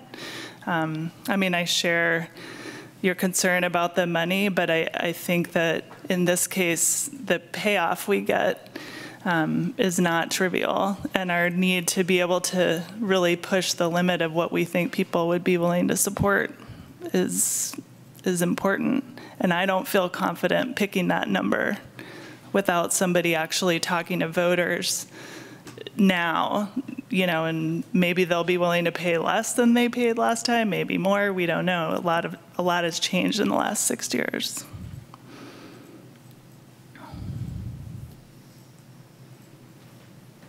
I was trying to open up the survey and then my computer crashed. Oop. So yeah. Do you mind if I ask a question? So, Brian, I think what I hear you saying is we know how much we're deficit spending, right? And if we could calculate how much we would need for partial tax to reduce that deficit, I think what I heard you saying is that's the number we should use. And I think what I hear you saying is that there is a threshold at which the voters will say, you know, yay or nay. I wasn't part of the beginning process of this parcel tax. I think my concern is if we set a threshold and it doesn't pass, what are the financial implications of that? Well, what if we Pega hired the firm, they set a number, and it still doesn't pass? Then we're in a tough position, and we just spend additional money that we don't have. I think anything could happen from yes, it would pass, and no, it won't pass, and a whole bunch of places in between. So I think the other piece that other point you made was, what if we find out that that threshold does not balance revenue with expenditures? So maybe somewhere in the middle. I think what you end up doing is trying to find the best research, gathering, or input that gets us as close to what we think will pass. So how high can you go without going over? But you also don't want to go so low that you don't, it's not as effective as you would like it to be. And I think that's what the firms help us to do. And again, I'm kind of speaking sort of anecdotally, just coming in halfway through that process. I'm sort of wondering if we're sort of putting it on the back of the community. We talk about the deficit, and somehow the parcel taxes is going to eliminate or ideally get us to not having a deficit. But is that right, or is that what the community has to do? Keep taxing themselves because the state of California doesn't give us sufficient money? I mean, at some point, maybe there should be a revolt of the voters, right? And we need to start over or something. And I mean, because it's taxing, you know, we keep taxing the people here, and I'm not so sure that it's fair in a way. I mean, you know, and maybe we could hear from some of the taxpayers that are here tonight to give us just, I mean, you know, there's not that many here, but just an idea of we say too much or not enough? What? Yeah, well, I will speak a little bit to that, and I see a community member approaching the podium, but I don't think it's fair. I mean, I think that public education in California is manifestly unfair. But we were elected to the school board, and the community trusts us to keep our schools afloat. And so, you know, doing this detailed survey so that we get, you know, like what they end up providing is a confidence interval. You know, like you ask for this much money, and we're this sure that it will pass because they've talked to that many people in Albany, you know, and then it becomes the school board's decision. You know, do we want, you know, a very, very high level of confidence that we're gonna pass it, you know, or how much risk are we willing to take to, you know, to get that extra money that will allow us to keep the electives at the middle school or whatever, you know, and I want the most advice I can possibly get on that, because I feel a deep responsibility to the community to make sure that we don't lose the parcel tax money, absolutely, and that we don't lose that 1.5 million. So I think that we should have a taxpayer revolt, and I see that as being voting for Proposition 1 in 2020, which is going to be the Prop 13 reform, you know, where we start making businesses pay their fair share.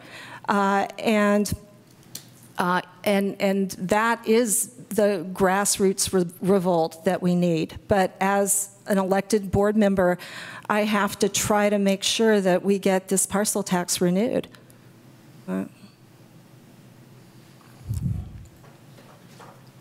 Hi, I'm Jessica Cross. I'm a parent and property owner in Albany, and I'm also the president of the Budget Advisory Committee that was mentioned earlier. And I'd just like to offer strong support for getting expert advice on this. It's too important. I think the expert advice has been instrumental in our high passage rate. I also know that other districts do it. I had a meeting with someone from Berkeley's Budget Advisory Committee, and one of the pieces of advice is get good consultants when you do your next parcel tax.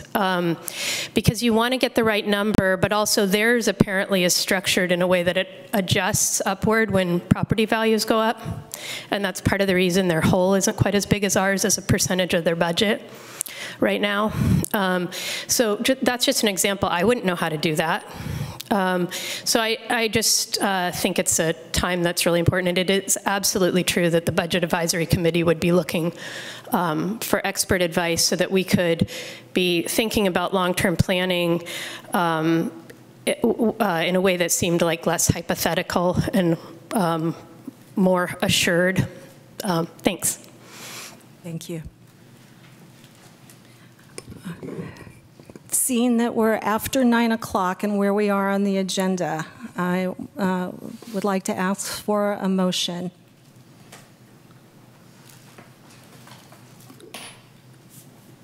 Are we, this is a review and discussion. Point of order, yes, this is a review and discussion, so we need direction from... I'd like to, well, then I'd like to sort of survey that in terms of direction to staff. Can we get agreement on giving a direction of staff to issue a request for proposal? I'm in favor. It doesn't cost anything, right? Right, that doesn't cost anything. Okay, well then, did you, I second, or we don't have to second. We don't, yeah, but you... I'm in favor then. Okay. I would say I definitely see this as paying for confidence, and so for that reason, I would also support this. Yeah, I'd agree with that. Other board members, can we agree on a direction to staff to issue an RFP?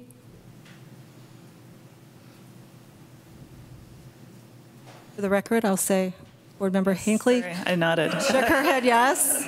Okay. And, I'm all for it. I still just have a question about when it's going to be put on the ballot. And I guess you said the research is going to go out there and tell us, but if they're going to tell me do it this because it's a better chance, than that, it's basically, to me, it's not, it's like, It sounds like you would greatly prefer it to be on the November ballot for the reason that there'll be a higher voter turnout and you want to see that turnout. yeah, and so I want, like Brian said, I vote for I vote for everything that comes our way for the schools, you know. I just had heard some concerns about some other things that weren't on the ballot, not just for school board related, but for city related as well. A lot of people don't like it when it's not at the general election, and there's been discussions about it was not at the general election for a reason, because they thought they had a higher percentage of passing it at a different time with lower turnout, and I don't like that.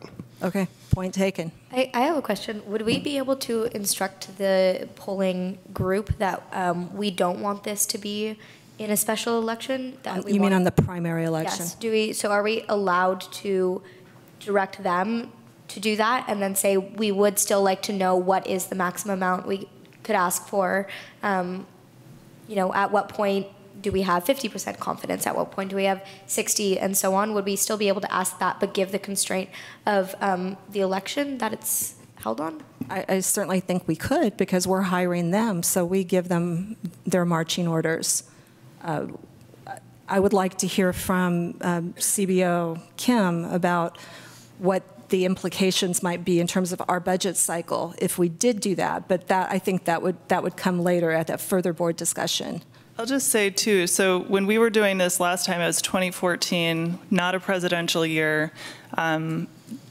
The June election, even though it was a regular election, would have been fairly low turnout.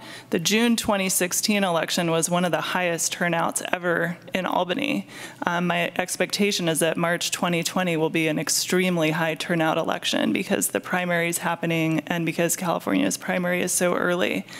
So November will be higher, but I think we're talking about what are going to be the two highest turnout elections ever in Albany. So I think it's not as if this is a sneak under the radar election. I think turnout's going to be really high and we're going to capture a huge amount of voters. So for whatever that's worth, I think whereas before June 2014 was, you know, potentially one of those kind of, oh, why is everyone walking around with stickers on? That's not going to happen in March.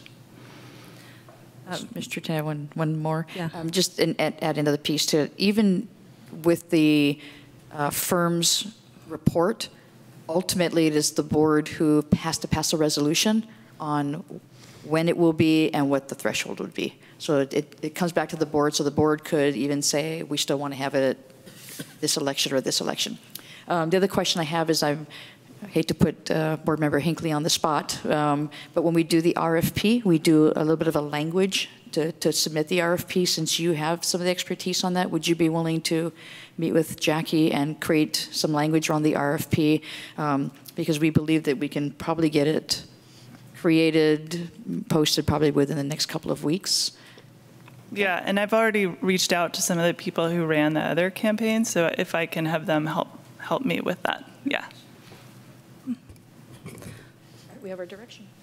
Okay, thank you very much. Okay, board members, I do want you to consider the agenda about what we might be able to postpone, because it's 9:15 now, which means that we're approximately at least 35 minutes. No, more like 45 minutes behind schedule. Okay. We must get to the second interim financial report. So that's a must-do. And I think that the contracts have to come forward in order for business to keep on going. We need to have the Budget Advisory Committee appointment, and we really need to do the supplemental early retirement program. That's a time-sensitive. We could, I mean, I know that Board Member Clark has waited a long time to see this order of board meeting agenda items come to the table. And there's also the policy 5131, the BP 5131 on conduct. I don't know if you guys are willing. That's 30 minutes right there. Are we willing to move those at least until to the end of the meeting, so we do some of the essential items first, and then we can see where we stand late at night? That's essentially proving my point. You're trying to move review and discussion at the end so we can get to review and action. It strengthens that, doesn't it? Yes, it does. Very much so. I guess I should ask, would it take 15 minutes to do item M1B, the order of board meeting agenda items, or would it take? It can get pushed back. It's just really interesting to me how what I'm trying to talk about is playing out again.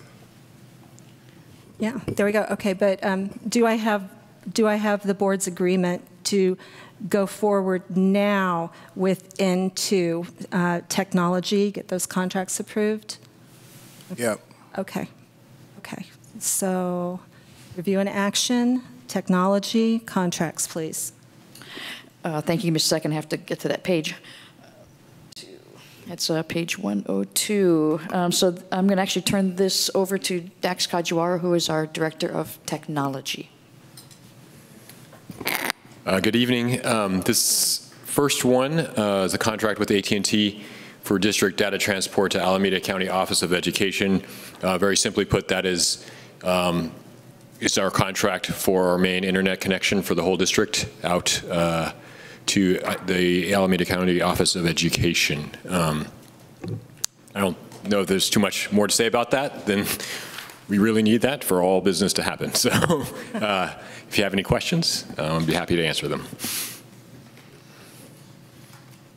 I had a question that I had sent in, and I don't know the district internet connection, whether if the district office moved back to Ocean View or moved to Ocean View School, there was something about, well, some of the differences in money would, there'd be no savings. I think that's the next one. Oh, that's the next one. Yeah, so that would be for the district office connection specifically. Gotcha. Okay, sorry. I'd like to move that we approve the contract with AT&T for district data transport to Alameda County Office of Education. Can I get a second? I second. All in favor? Aye. Aye. Moving on. And the next one is for a connection between the district office in Berkeley back to our hub site at Albany High School. So basically all of our school sites connect to Albany High School, and then from there connect out to the internet. So all the rest of the school sites are all on one separate contract to connect to the high school. The reason that the district office is separate is that when we moved into Monroe Street many years ago, it was we needed to get a separate contract that was not at the same time as that previous contract had been signed. So that's why it's separate. And so this is just to renew the services that were present at Monroe, and just to keep that level of service going at the new district office. And so your question was, what happens if we move to Ocean View, and could this money be saved? So it's a little bit of a complicated answer. If we did move to the district office to an existing school site, we would not need this contract. That is correct. If we moved it to Ocean View specifically, there would be a lot of other costs just to get that connection up and running because the site is being demolished. So all of the infrastructure that's at that site would need to be rebuilt before the multi-purpose room and the 5th grade wing could be brought online. And so one of the things that we did with this contract is we only asked for a 12-month contract, trying to give us more flexibility in the future and not get into a really long-term contract for this one. So you'll notice that the previous one was for 36 months and this one is only for 12 months. The cost that you were speaking about is a one-time cost for the infrastructure if it was to move to Ocean View? It would be a one-time cost, but it would be duplicated because when the whole new Ocean View school site is built, right? The integration of those two buildings that are staying is kind of part of that contract, right? So in order to get it up in the meantime, between when the whole new site comes online, to get those just the multipurpose room and the 5th grade wing up in the meantime would cost a lot of extra money, and it would be duplicated, right? Right, because you have to do it again once the school is built. Right, so you have to do some of that work again, right?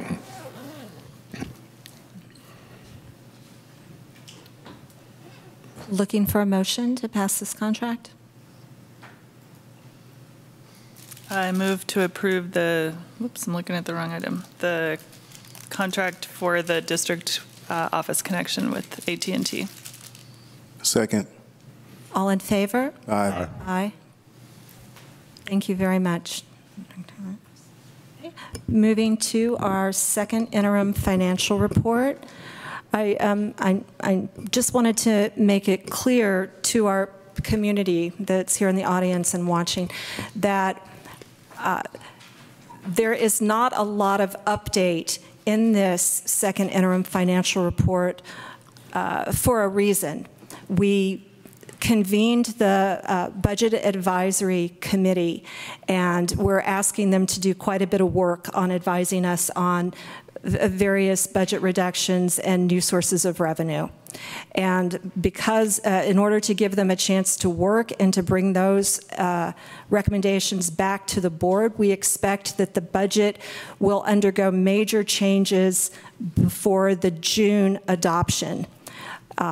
This second interim report is very close to our first interim. I think it has some changes from the governor's proposal, but besides that, there isn't a lot of change here because we're waiting on our Budget Advisory Committee to advise us more precisely. So this is just kind of, we're sending it in because it's adequate.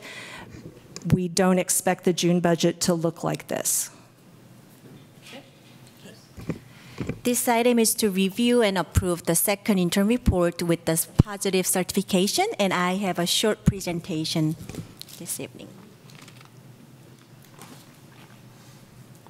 Okay. So second interim report is another routinely required state reporting with adoptions, budget adoption, first interim, along with the fiscal close and annual audit. And the second interim includes the updates in revenues and expenditures since the budget adoption, and it has the SOX code that the state requires, and it is also having the 3-year multi-year projections.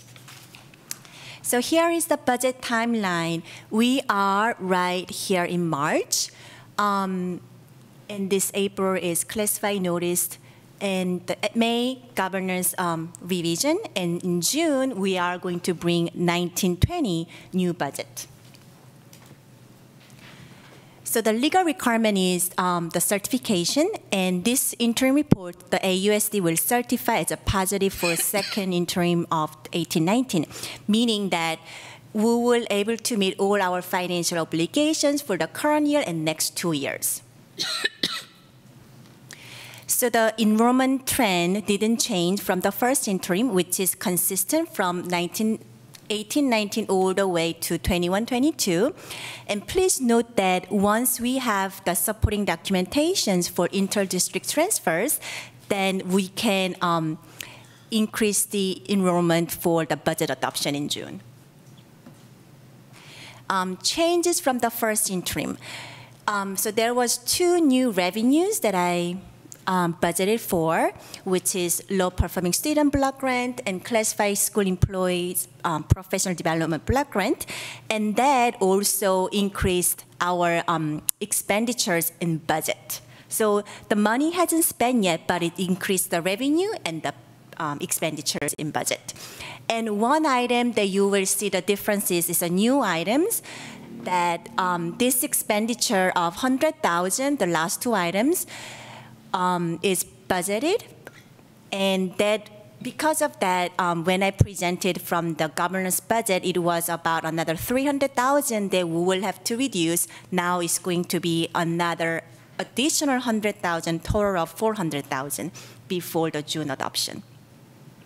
And those are unforeseen expenditures that it just comes and we just have to adjust and update it.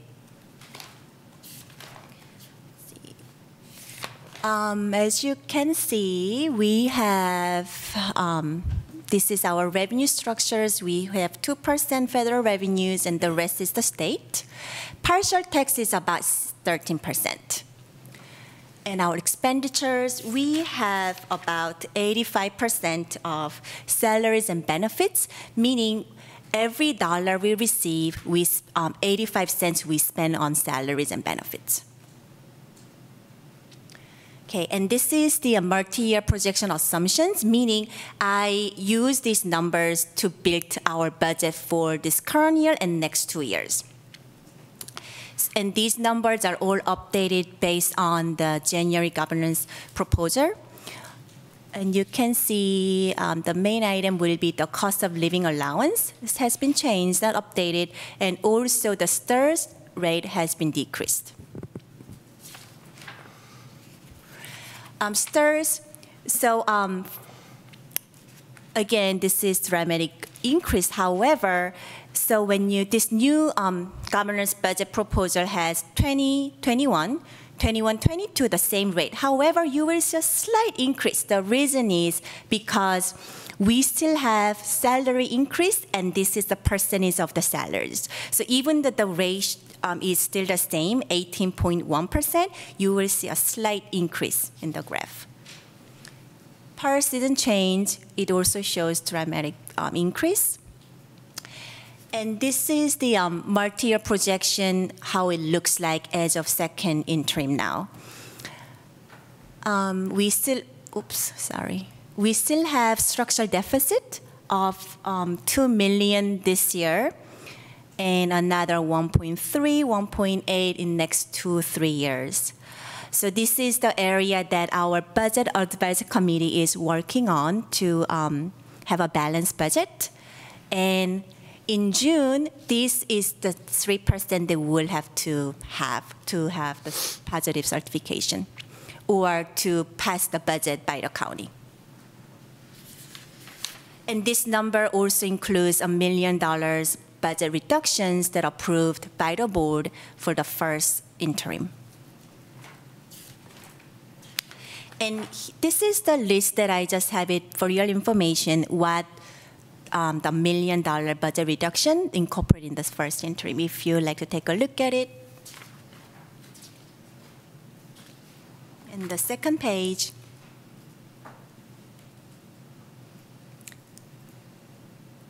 And the last slide I have is the next steps.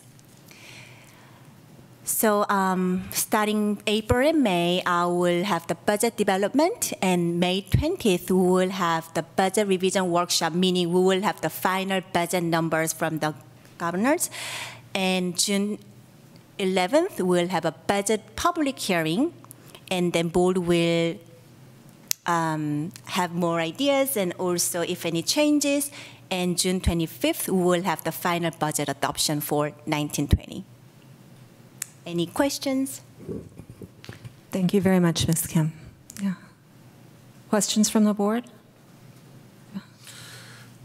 Yeah, I thought I heard you say that salaries and benefits are up to 85% now. I thought last time I heard it was at 79%. I could be wrong, but that seems like a big jump. Right, I think it has been above 80% usually. When I check last items, it was about, I believe it's over 80%, but I can go back and check my first interim again. Thank you. Okay. A comment from the community?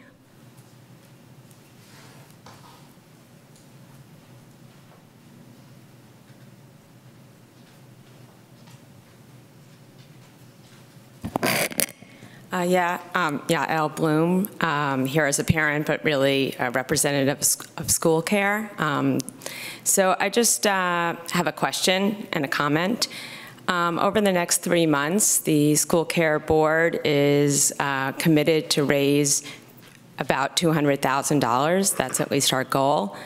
And I'm just wondering kind of what we will be able to expect from the board or from the superintendent in terms of communicating very clearly where our district is at and what positions they're going to lose as of now, and just the general issues about the budget. I know you guys feel like you're really deep in it, but it's very complicated in terms of timing and pink slips and just the different issues. So what can we expect as a fundraising organization in terms of the assistance that we will get about communication of the budget?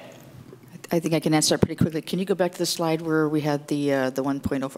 So what you see here for the positions, those are the positions that right now are being reduced. So the site administrator at the high school, the director of student services position, the IT support, and then under classified, the library techs and the one site clerical position. That's a part-time position.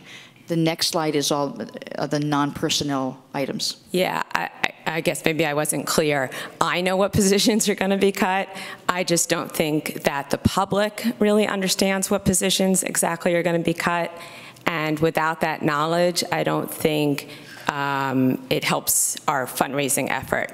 I don't think as a fundraising organization that we should be the ones who are kind of putting that. First of all, I don't feel comfortable necessarily specifying those positions as a community fundraising organization.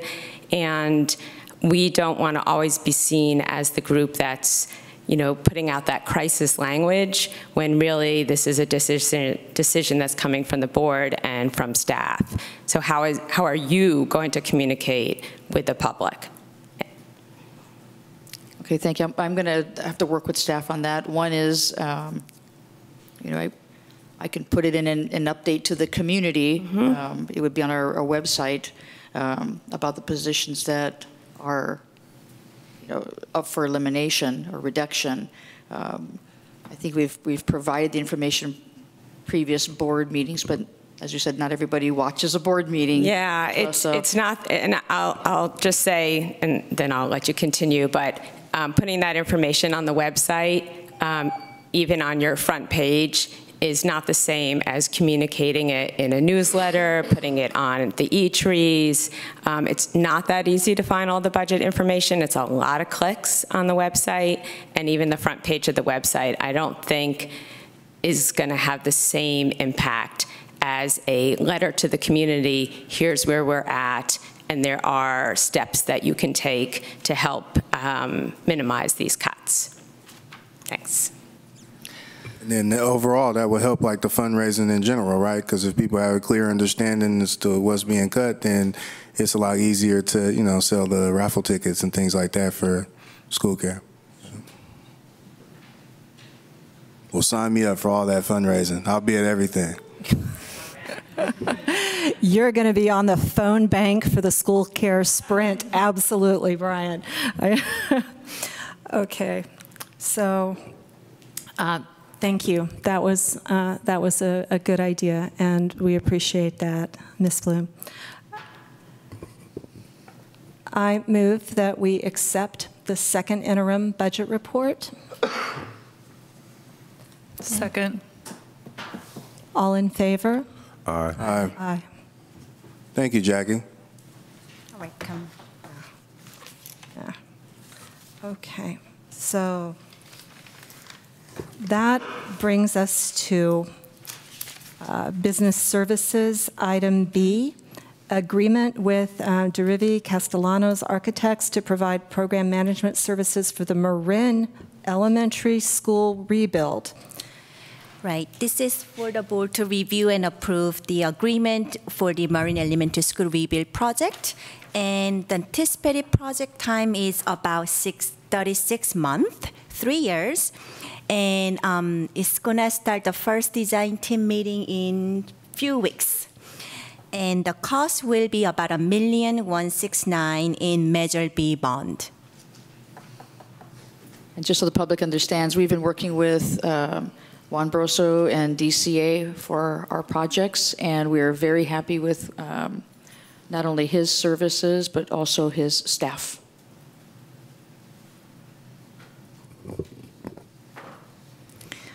I will add that I think it provides great continuity to continue our relationship with DVC, because they've really gotten to know Albany and our principals, our staff, and they've been here so often, they really know the lay of our land. It's, you know, I see Juan so often, I assume that he lives here, and he doesn't.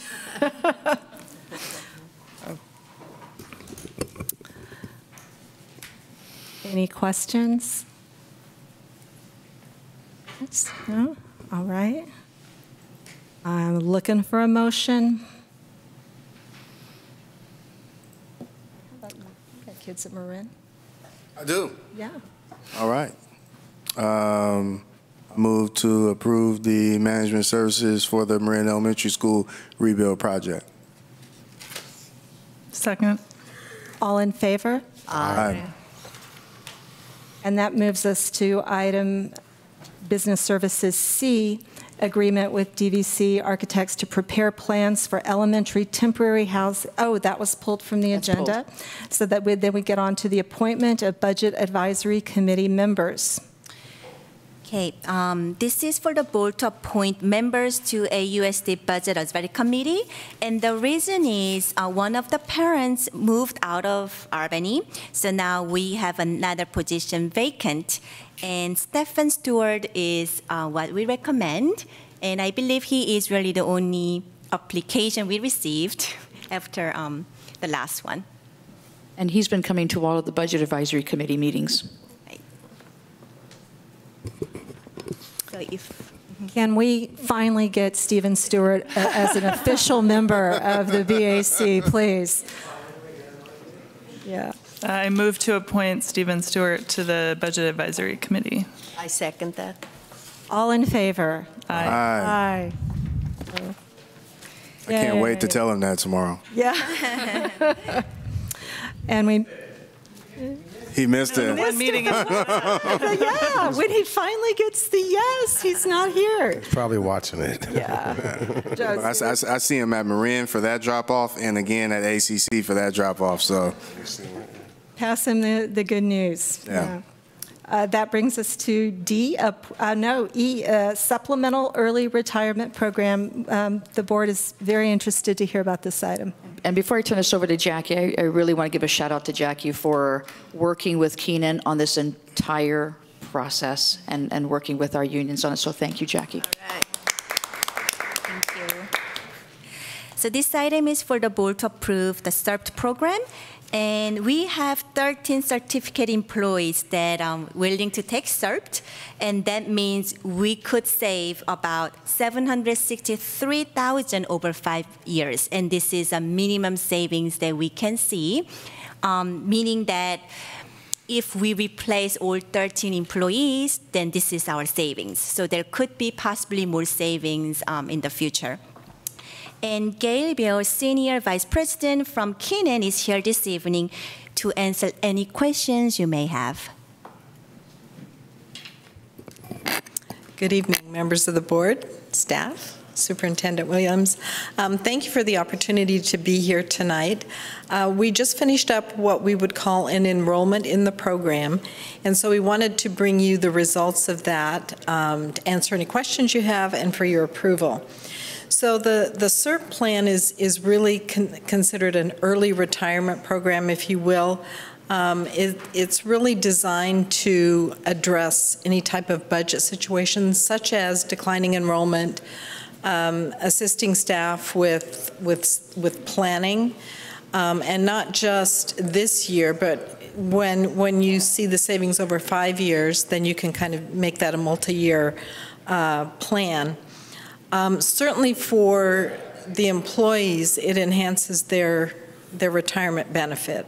So there are a number of different benefit options from which someone can choose, completely separate from their STRS benefit. So it's just an addition to. This benefit is a fixed guaranteed annuity, which really is important to the district as well as the participants for the reason that it's not affected by the market. So your cost stays the same and the benefits don't change as well. So some planning for the retirees. It really also compensates those long-term employees who have been here for a while, allows them to perhaps retire 2 to 3 years early. So if you look at, sorry, I have to put on my glasses because yes, I'm that age. So what we did is we ran this proposal initially based on 65% of salary as the annuity payment. Again, there are 9 different options from which someone can choose their benefits. So that goes from lifetime benefits without a beneficiary to periods, what we call period certain benefits, which are basically payments over a specified period of time.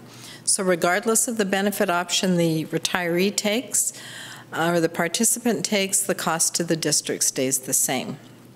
So if you look at this sheet, when we ran the proposal initially for everyone who was age 55 with 5 years of service, there were 53 eligible certificated non-management employees. So what we do is we take a look at the demographic, we consult with staff, and I might also add that Jackie was just awesome to work with. And so within the program, we want to take a look at a gross savings and a net savings. So in order to do that, we project how many people would have retired or left the district anyway, and that number was 5. We projected that you would probably get 15 people to take the program. You actually got 13, which is a little less than we had hoped for. However, if you look over at the column that says average salary, the average salary of the group that took the plan was $92,000. The average salary of the entire eligible group that we had originally projected was about $81,000. So when you take into consideration the district is paying retiree health care costs, if you replace, you're replacing starting somewhere around column 2, step 3, so about $53,000 to start, and then increasing that over 5 years, typically by a couple steps, and then moving over a column and down 2 more steps. So we figure in 3 things. What's the natural attrition? How many would have gone anyway? What are the expenditures such as healthcare costs and replacement salaries? On the savings side, we also take a look at statutory savings. So since your STRS benefits are based on salary, those costs are going to go down. And then unemployment and all that particularly stays the same. In this chart, you can see that there are 2 benefit options here. And I just illustrate this for an example. On a salary of $92,133, about $292 per month would be the lifetime benefit for a retiree, in addition to STRS. If someone wanted to take a more accelerated benefit and have a 5-year benefit, 60 checks, they would get approximately $935 per month for 5 years. So when we look at the average cost based on that $92,000, it's about real close to $60,000. This is not an immediate expenditure. The district can pay for that over 5 years, which is what most districts do. That's also important for your budgeting, but the benefits are based on the full contribution. As far as taking a look at the savings, so if you're going to fully replace, your savings is about almost $133,000 per retiree. If we multiply that times the 13, you're at the $1.7 million area. But then we want to so that's your gross savings of 13. But we want to subtract out the savings that you would have had from the 5 anyway, which is the $963,000, almost $964,000. So your net for the additional over 5 people that would have gone is right around $763,000 over 5 years. The savings are realized in a graduated way. So year one, you're going to have more savings because the replacement salary is lower. As the replacement salaries increase, the savings goes down a little bit, but this is the average savings for the people who took the program if you fully replace. The other rows are if you don't replace. In terms of position, we did not calculate this position specific. So it's more of an average if you don't replace one because we didn't have that information. So we looked at 1, 2, 3, 4, and 5 positions not being replaced. And so you can see that that savings goes up dramatically over 5 years simply because you don't have those replacement costs. You still, however, have the retiree medical costs. So just to let you know how the plan works, Keenan is the program administrator. So we have acted as additional staff to Jackie and the rest of her staff. So we did all the enrollments. We brought in individual counselors to meet one-on-one with each person. Did group meetings as well, but we found that not everyone feels comfortable asking questions in a group setting. We wanted to afford each individual the opportunity and the respect to sit down one-on-one with the counselor. So that whole process has taken place.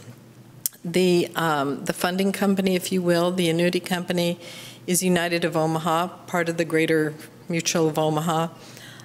Conservative company, we've worked with them for many years, and the reason is they're highly rated and they also have the highest annuity rates of any other carrier that does this type of program.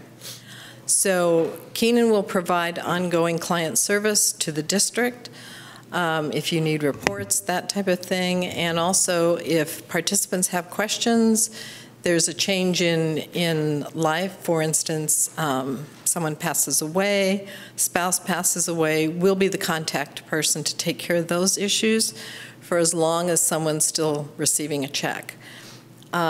United of Omaha will actually send the checks to the individuals either directly, they can have direct deposit, or some of the benefits can be rolled over to a 403B rollover, so they can continue to tax protect that. And United of Omaha will also issue the tax documents every year. So we'll be the contact person. Everybody will have an 800 number and a name and a face to call. We are located in Torrance, but we have a local office here in Oakland as well. And I'd be happy to answer any questions you have. Thank you very much. And I am so unused to this kind of information that I'll have the first question. Can you explain again on that chart the savings with no plan column? Okay, that column is the savings you would have achieved with the 5 people that would have retired anyway. So that natural attrition number of 5. How was that determined? People just said, well, I was going to retire this year anyway, and just offered that? No, in looking at your historical retirements or departures over the last few years, we determined that, and you actually run just about what every other district does, particularly in Northern California in terms of percentages. Thank you. That helps a lot. Sorry, I wasn't clear on that. No, that's great. Go ahead, Board Member Clark. Yeah, thank you so much for putting this together. Definitely will help out the district. I just had a quick question. You had said that we were hoping for 15 and we only got 13. So obviously 15 would have been better, right? Perhaps. Oh, only perhaps. Oh, yeah, really? So when you take a look at the pool that actually took the plan, it was individuals who were at the higher end of the salary schedule. Okay. Whereas when we looked at the entire pool and just did an average of 15, that average salary was much lower. So when we looked at it initially with 15 people going, the savings was somewhere around $546,000 over 5 years. So because you captured individuals who were at the higher end of the salary schedule, your savings goes up.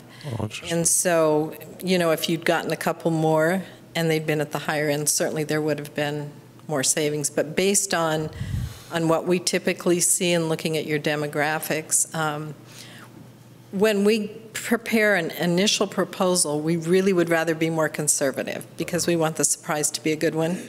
And in this case, it certainly was. So is it too late to open it back up to other people who might be interested?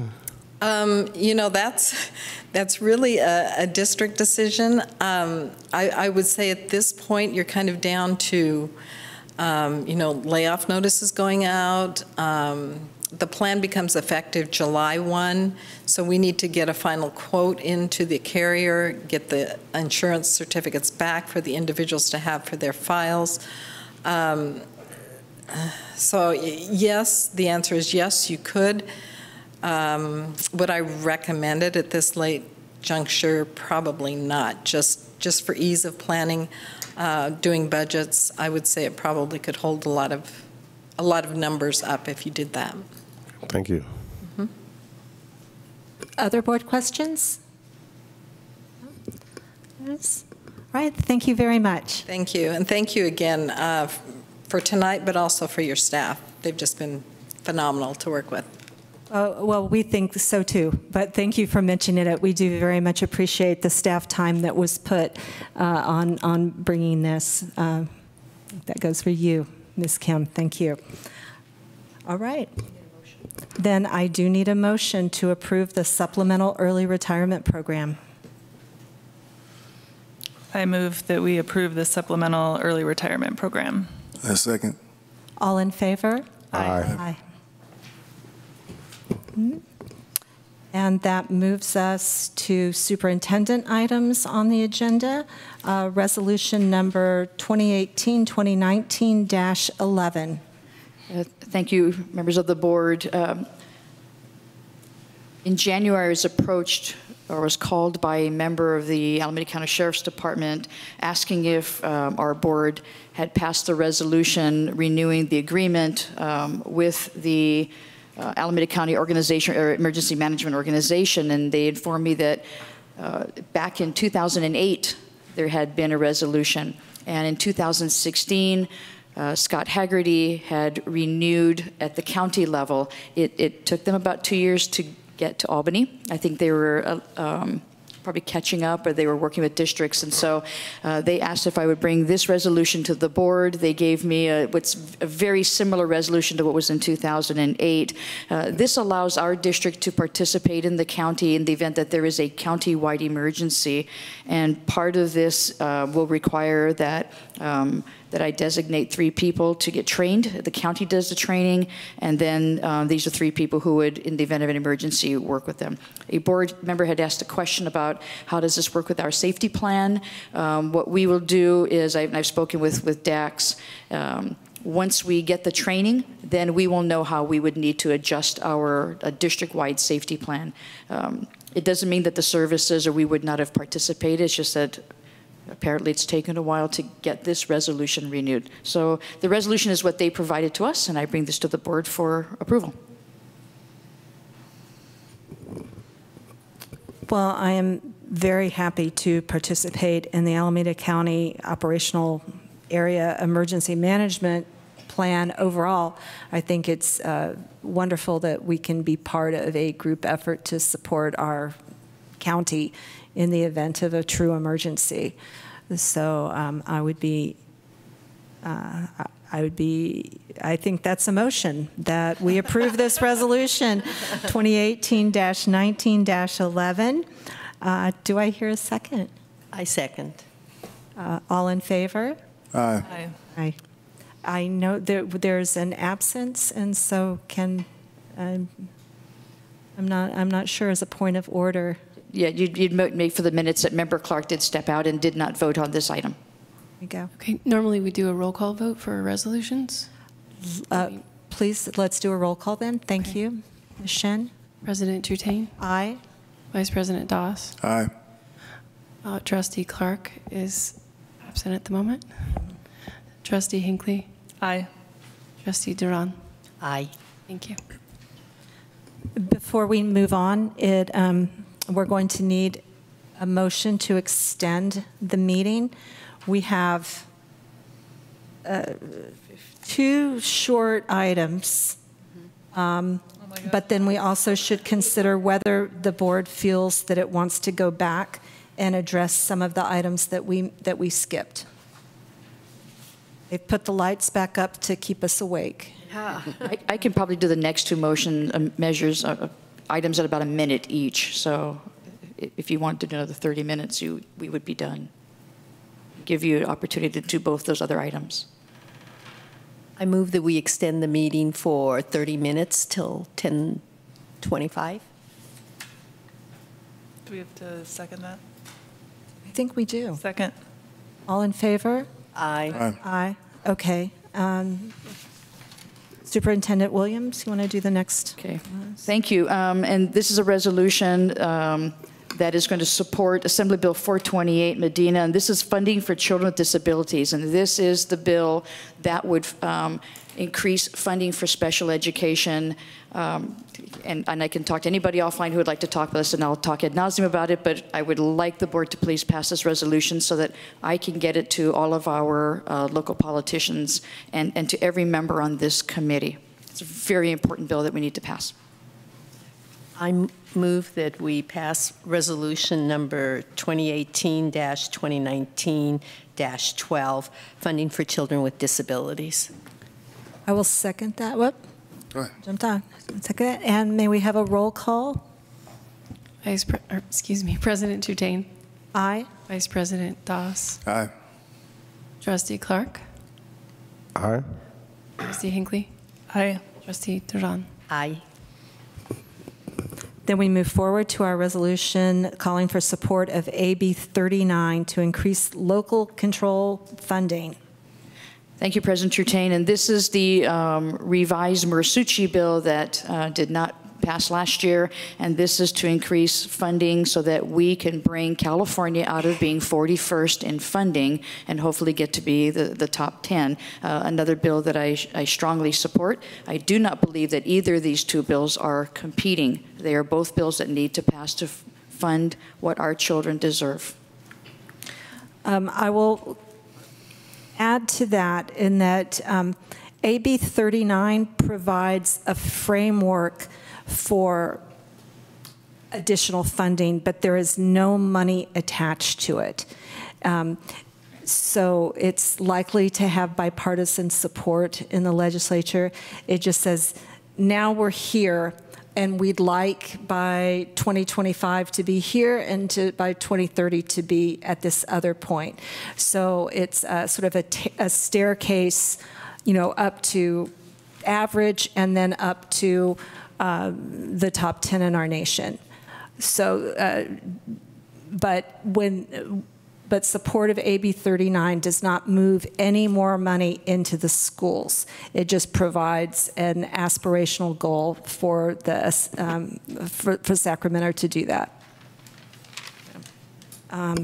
Okay. Do we have a motion for this resolution? I'll make a motion. We pass resolution number 2018-19-13. A second. May we have a roll call, Ms. Shen? President Tutain. Aye. Vice President Doss. Aye. Trustee Clark. Aye. Trustee Hinckley. Aye. Trustee Duran. Aye. And President Tutain, may I please give a shout out to Mr. McIntyre, who not only comes to our board meetings, but he emailed me, got both of those letter templates, and has been on a one-person campaign to support these bills. Thank you. Yes, thank you. And that moves us back onto the earlier items in the agenda. Yes, so under review and discussion, superintendent's items, order of board meeting agenda items on page 91 of the agenda. Thank you. And President Tutain, I'm going to turn this back over to you since you authored this, this backup. Okay. Unless you would like me to read it. Well, I think it's a wonderful thing for this board to discuss and reach an agreement about this. On page 91, it lists the current order of open session items, and then On the next page, 92, it lists 5 possible options that that are just there to sort of trigger a discussion. I'm actually happy with that. I just want to do the will of the board. So I would love to hear some discussion about these. The only thing that I would want is that we give the agenda committee some degree of flexibility so that if in an exceptional circumstance they could have some, reserve the possibility of making a change. Which you already have right now, right? Which, yeah. Right, okay, cool. Sure. Right. Well, Go ahead. I'll jump in. Yeah. So thank you so much for bringing this up, Kim. I know that there's a lot of stuff that people request to get on the agenda, and I know sometimes you just have to be patient. So I thank you very much for getting it on as soon as possible. If you could scroll up a little bit, Julie, please. So as far as just kind of thinking out loud here, as far as the order that we do now, I would say, me personally, the first 4, I think, are what I would like to continue. As far as shuffling, it would just be 7 and 5 flipping. So 7, review and action would go to 5, and then review and discussion, then staff reports, and then items to be agendized. Did I say that right? I'm into 5 and 7 flipping. I think that's what I'm trying to say.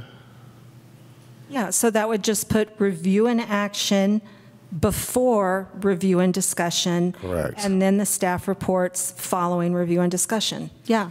Yeah, and on the next page, Julie, if you could please scroll up.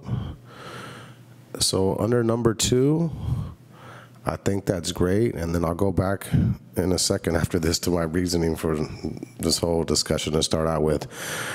I think the order is excellent except for even before A. I think maybe we forgot students. So I would say the students, parents, teachers, school staff side, district office side.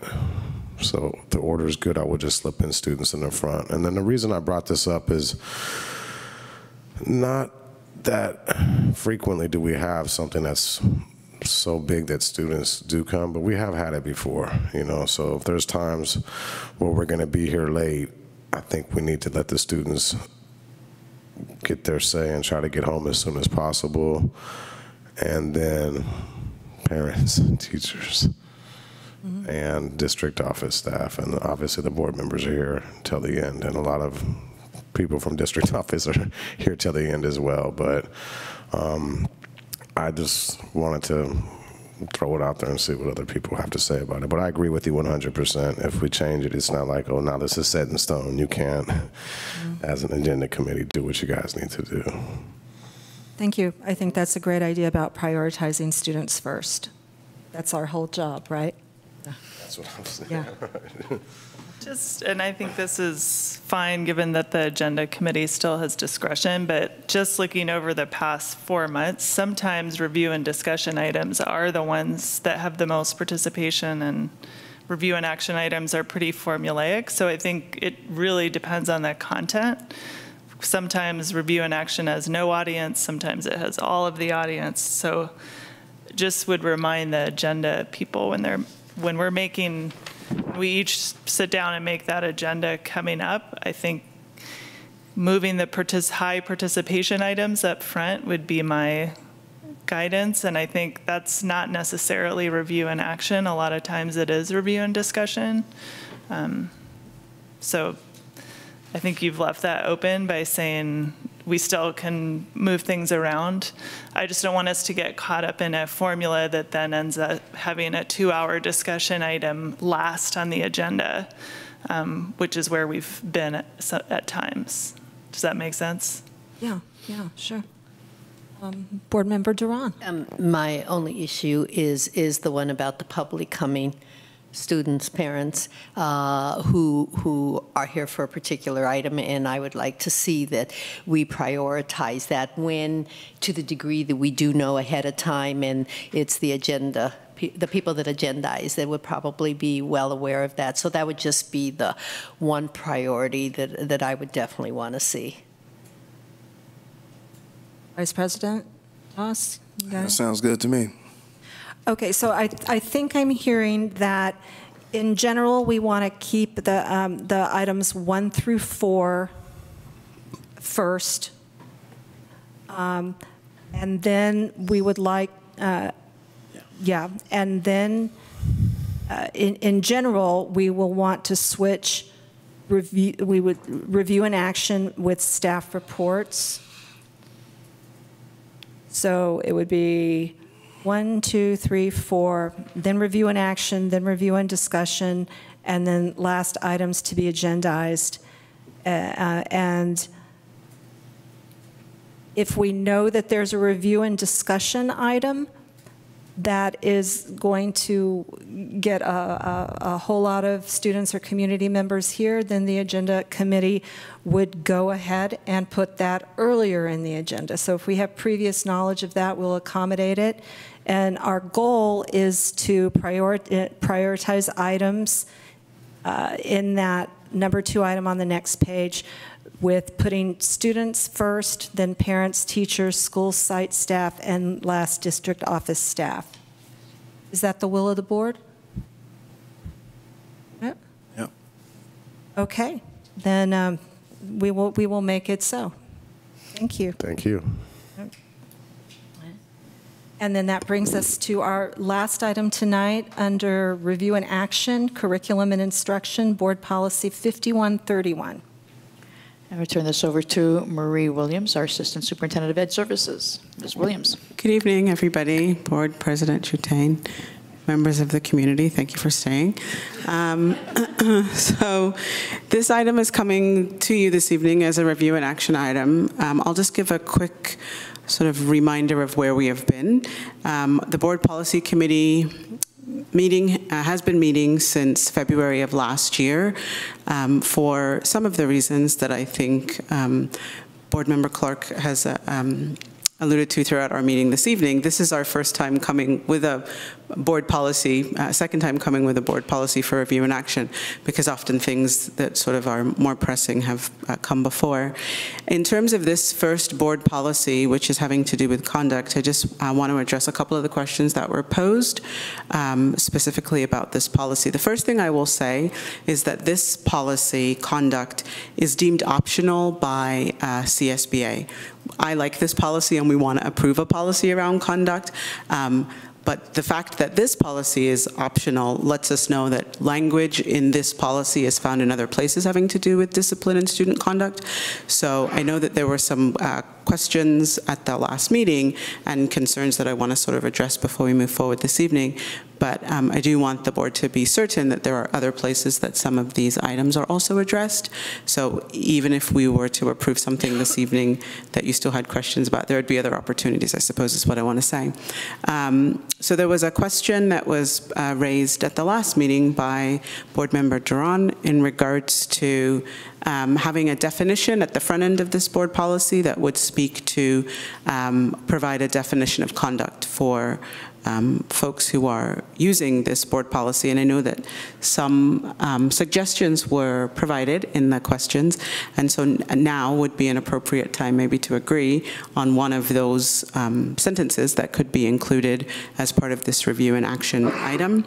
The second thing I want to say briefly is that there was a mechanical error, I suppose, in tracking the changes in terms of the items.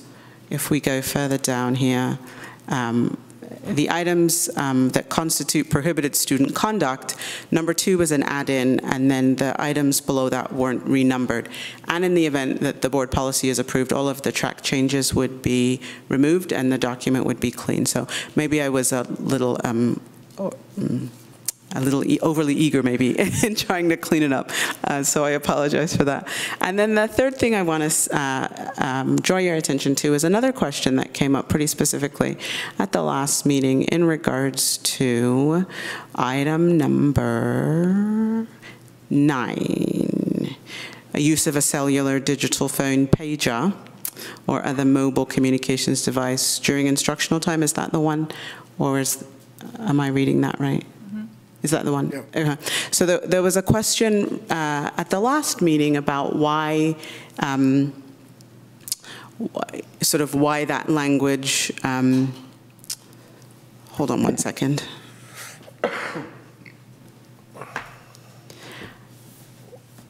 If it pleased the board, my recollection of this the last time we discussed it was that the words during instructional time didn't appear there. I don't think, because I think that was sort of giving rise to the question of, it says something, but then we know that not to be the case in all instances.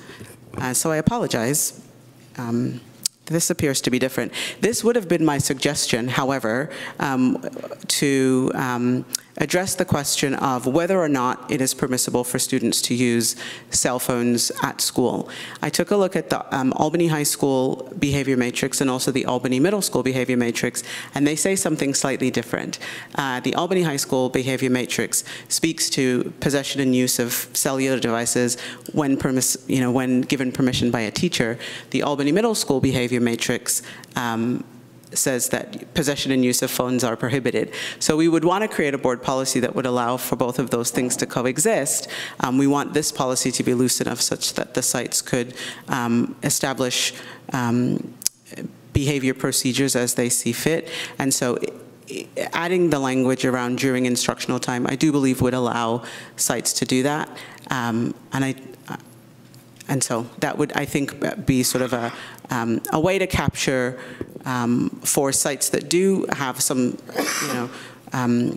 practices that allow students to use cell phones in class to do that, and then for sites that don't have that written into their behavior matrices to allow for that. And I think, these are ongoing conversations at sites around cell phone usage, and, for some teachers, they are a useful resource, and for others in classrooms, they are a distraction. Those were the three questions that were those were the three items that were raised specifically in the board questions. And so now I would invite you, if you have any additional input in terms of edits, and or if you would like to consider including a definition of conduct, we could certainly do that prior to entertaining the approval of this board policy this evening. Board members?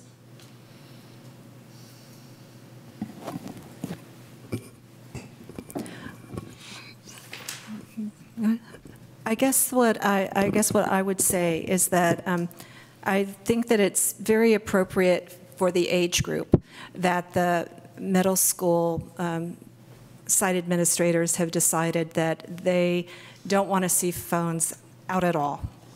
And then I think our student board members mentioned at our last meeting about how often they use their phones for instructional purposes at the high school.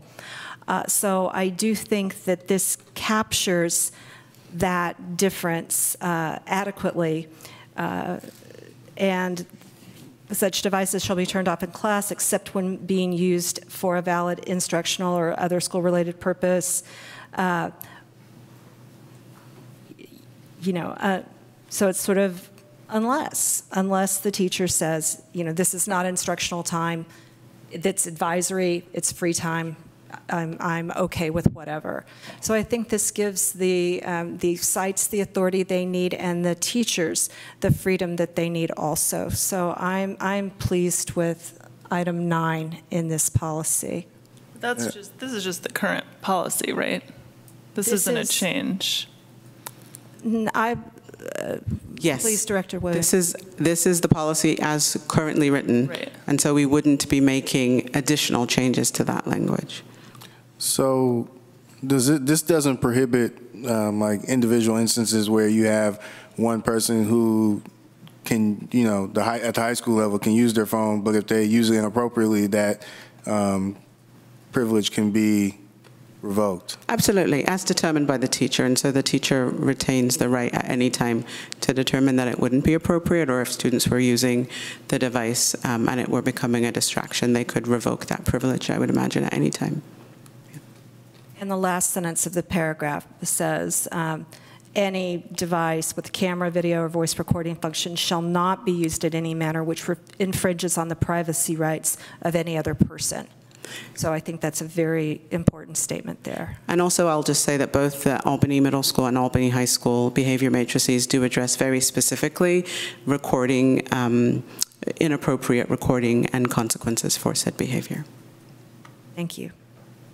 And I just would mention that the Wellness Committee, because I attended one of those meetings also, is talking about cell phone usage at the high school, and they may come up with some ideas or recommendations about the limitations, et cetera. So that may come down the road. Great. For all of us anyway, that Brian will participate in that conversation. Mm-hmm. Great. So the reason I had asked about it last time was because you had mentioned that the committee talked a lot about cell phones, but ended up not proposing any policy changes. And then part of the reason that they didn't was that they said, well, the high school is already using a lot of discretion, that actually phones are permitted most of the time. I will say my experience being in the high school is phones are everywhere, used all the time to listen to music, watch videos in class, nothing to do with instructional time. Right. So that was part of the basis of my question, was if the committee had talked about that but decided not to make any changes. I think, part of our job here is to take what the board policy committee proposed at this moment, but I guess at some point, I'd like as a board to think about, is this policy actually producing the learning environment that learning and social environment we would want? And so I'm happy to hear the Wellness Committee is taking that up, because just from spending a couple days in the high school, I was shocked, frankly, at how much phone usage was happening. And it sounds like that committee decided that fits within this policy. So I just want us to be clear that this policy is being interpreted by staff to allow a very broad amount of discretion. Go ahead. Yeah, I just wanted to add something to that as well. I'm on the Wellness Committee also, and we did talk about it a little bit.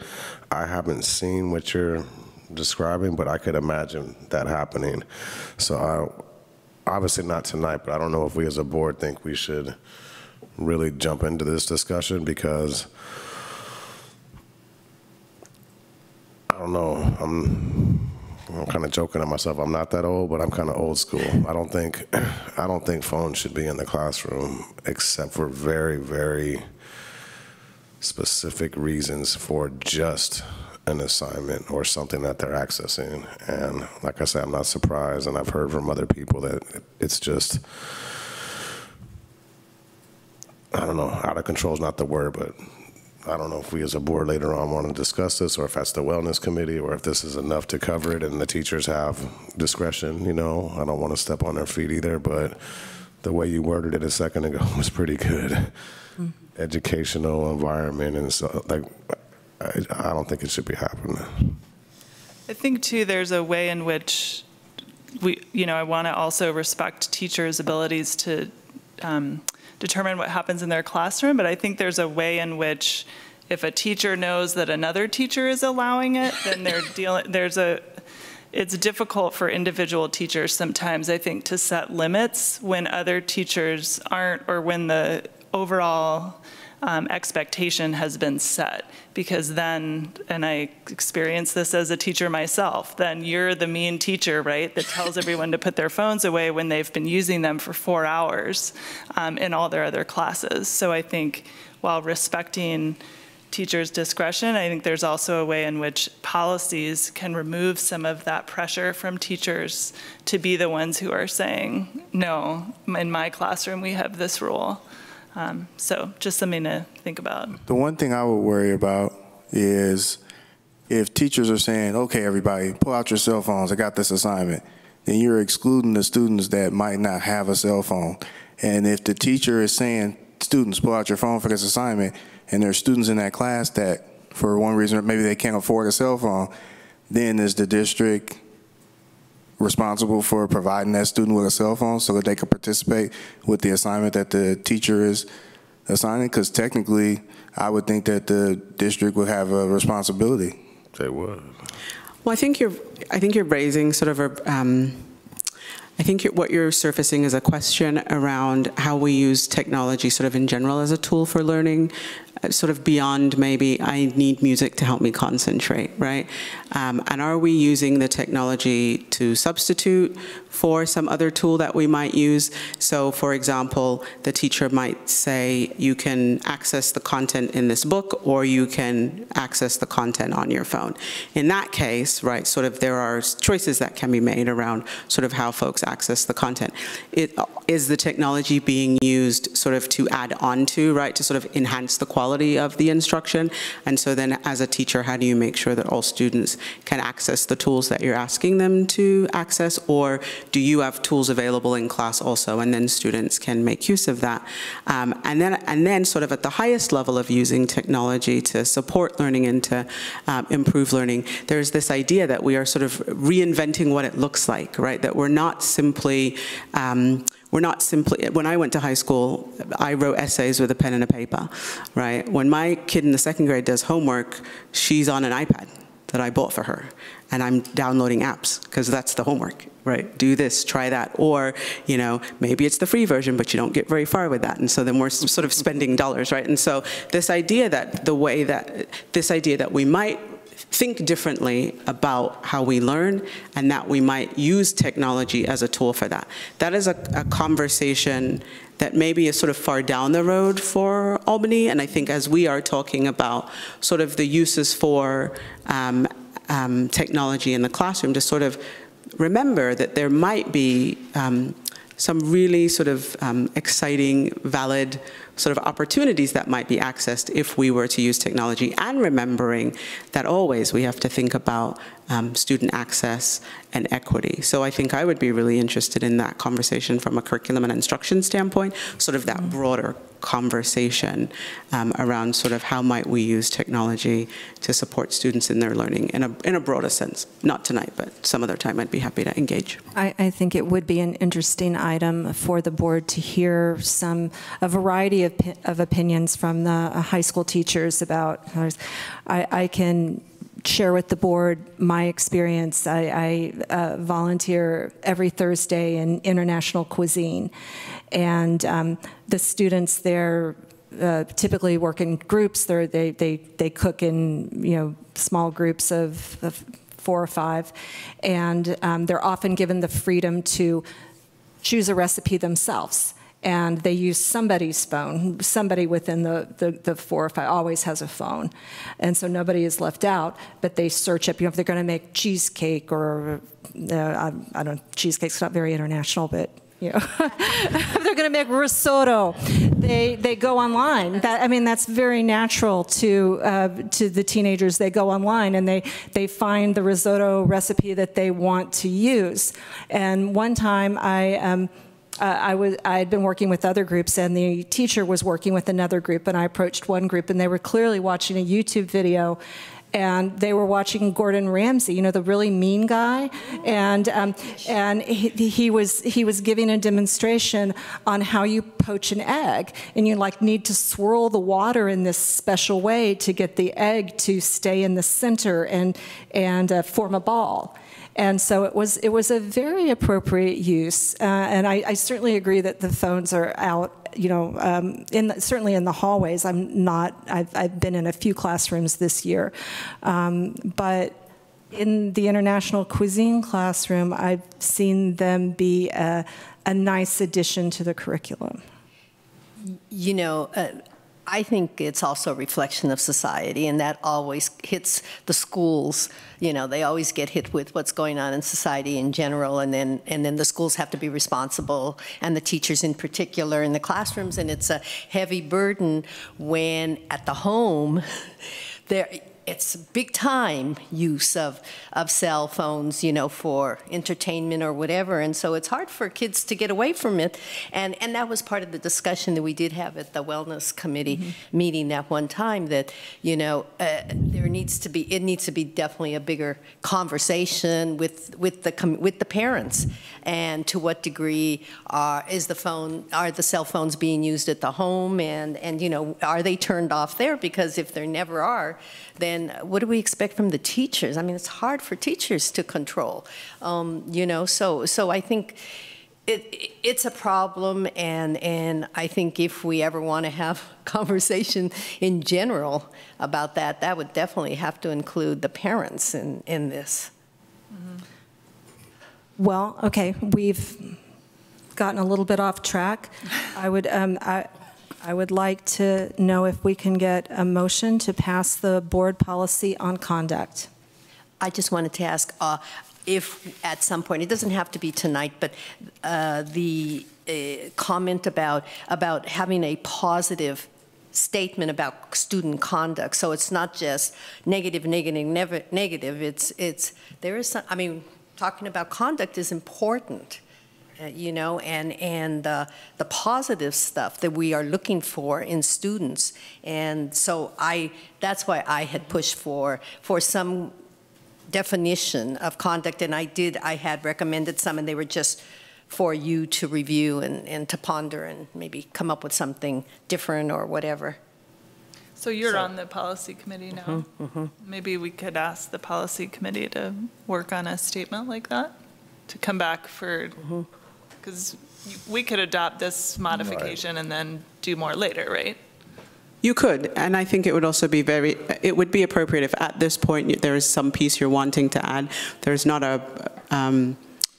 an urgent need to pass a board policy this evening. I think if you wanted to refer it back for the purposes of adding the definition specifically, if you're feeling like this evening you're not wanting, or there's not time, or you'd be more comfortable with referring it back, I think that could be an option. I think what I'm saying is it would be preferable to make any final changes in whatever venue those occur before recommending for approval, if that makes sense. I would rather that we not approve it and then try to go back and fix later, I suppose. Okay, so my concern about that is the policy committee did think long and hard about every phrase on every line. That's how they work through these policies. And I like your idea, Clementina, about a positive statement about conduct. I'm wondering where the best home for that is. I think that I would really like to hear Principal Ritchie and Assistant Principal Pratt and about where they think the best home for that positive statement is. Because in what I saw on your comment, I remember you, in what you had said, there was a lot of very subjective, gosh, I wish I could find that right now, language that I think would be difficult to have in a board policy. It's not that I don't want a positive statement about what's expected, but I think that when you start putting adjectives into a board policy, here, I finally found it. It can be difficult. Behavior that is conducive to a safe and nurturing environment. You know, I'm not sure my son has ever behaved in a nurturing way to anybody at his age. Yeah, I mean, he's a good kid, but that's just like not in his toolkit yet. And so I would like to have a positive statement about what conduct means at Albany High School, but I'm not sure that it should sit in the board policy. That's what I'm worried about. Well, I'm worried, on the other hand, about coming out with a policy statement that talks about how students need to behave, but it solely addresses the negatives. Students can't do this and not this and not this. Well, what should they be doing? And it seems that's what the policy is very negative, and the only statement that came out from the committee was they crossed out appropriate conduct, because then you get into the subjective stuff, you know, and so what is, but I just feel we have to have something, and it could be the first one, and it doesn't have to be, but just conduct that promotes student learning. I mean, you can have kids, for example, throwing chairs around in the classroom. Right. But, and so my point is that it doesn't define very much, except to say if a behavior happens, then you say, does that promote student learning? And throwing chairs does not promote student learning. well, but then you're criminalizing the kid who has done nothing to get in the way of learning or to promote it. So the kid that's just sat there and done his or her business has done nothing to promote learning. No, absolutely they have. They're paying attention to the teacher, they're focused, they're ready to learn. I mean, they're not obstructing it. They're doing something to promote a positive learning environment. I would, to me, promote means taking an action, not taking an action. And so that's why I was comfortable with your conduct that's conducive to learning, because that doesn't, to me, that doesn't imply any action. But to promote learning, to me, is more active. So I'm not sure what we need to do with it. We're late again. We would have to extend. Do we want to table this item one more time until we figure out where a definition of positive conduct should go? Well, this is exactly. Well, you were at the last board policy. This is what happens. It's tons of conversation about and being so careful that in a policy. So it does take lots of time. So yeah, let's table it or move it forward, however you want. I think that when it comes to discipline, that's exactly what it is. And I think that there are lots of ways that we can positively reinforce the good things that the kids are doing, and make sure that we not only talk about the kids that are doing the things that aren't right, but also, positive reinforcement to the kids that are doing well. But I think that so that there's no confusion, discipline should be discipline. And it should be, this is what it is. If you violate this policy, this is what will happen. And if you have it that way, then it's very clear and concise. And I think that previously it hasn't been clear and concise, and that's where the board's gotten into a lot of trouble. So I wouldn't want to confuse the two. Personal opinion there. Yeah, I mean, I hear you that it feels negative, but I think, as Brian said, this is a policy that's designed for the schools to be able to use to decide how to discipline people, and I'm worried if you put something subjective in, then you leave it open for a teacher to say, hey, you're not promoting a safe learning environment, I'm going to send you to the principal's office. And I think we don't want a part of the policy that's designed to be a framework for discipline to have that kind of subjectivity. And I think that, I also think we as a board we have a board policy committee whose job is to do that. So I'm worried that if, we've already sort of gotten into the business of doing their work. So I think that kind of positive statement is really important as a mission statement and as a guiding statement. I think you mentioned there was a piece of the policy manual that the committee was working on that was more about, I don't remember what you called it, but that was more about what school should be like, whereas this is things we don't want you to do. So maybe it could belong in that section, and the board policy committee could take it up there. Yeah, so the policies that we're looking at right now, in general, sort of the theme is around student conduct. So discipline and suspension is one, and we just were talking at our last meeting specifically about bullying and harassment. So in general, sort of the policies that we are bringing forward as a group will have to do with student conduct and acceptable student behaviors. And so I think that there might be some opportunities sort of to weave some language in if we don't already find it there. The other thing I would say is that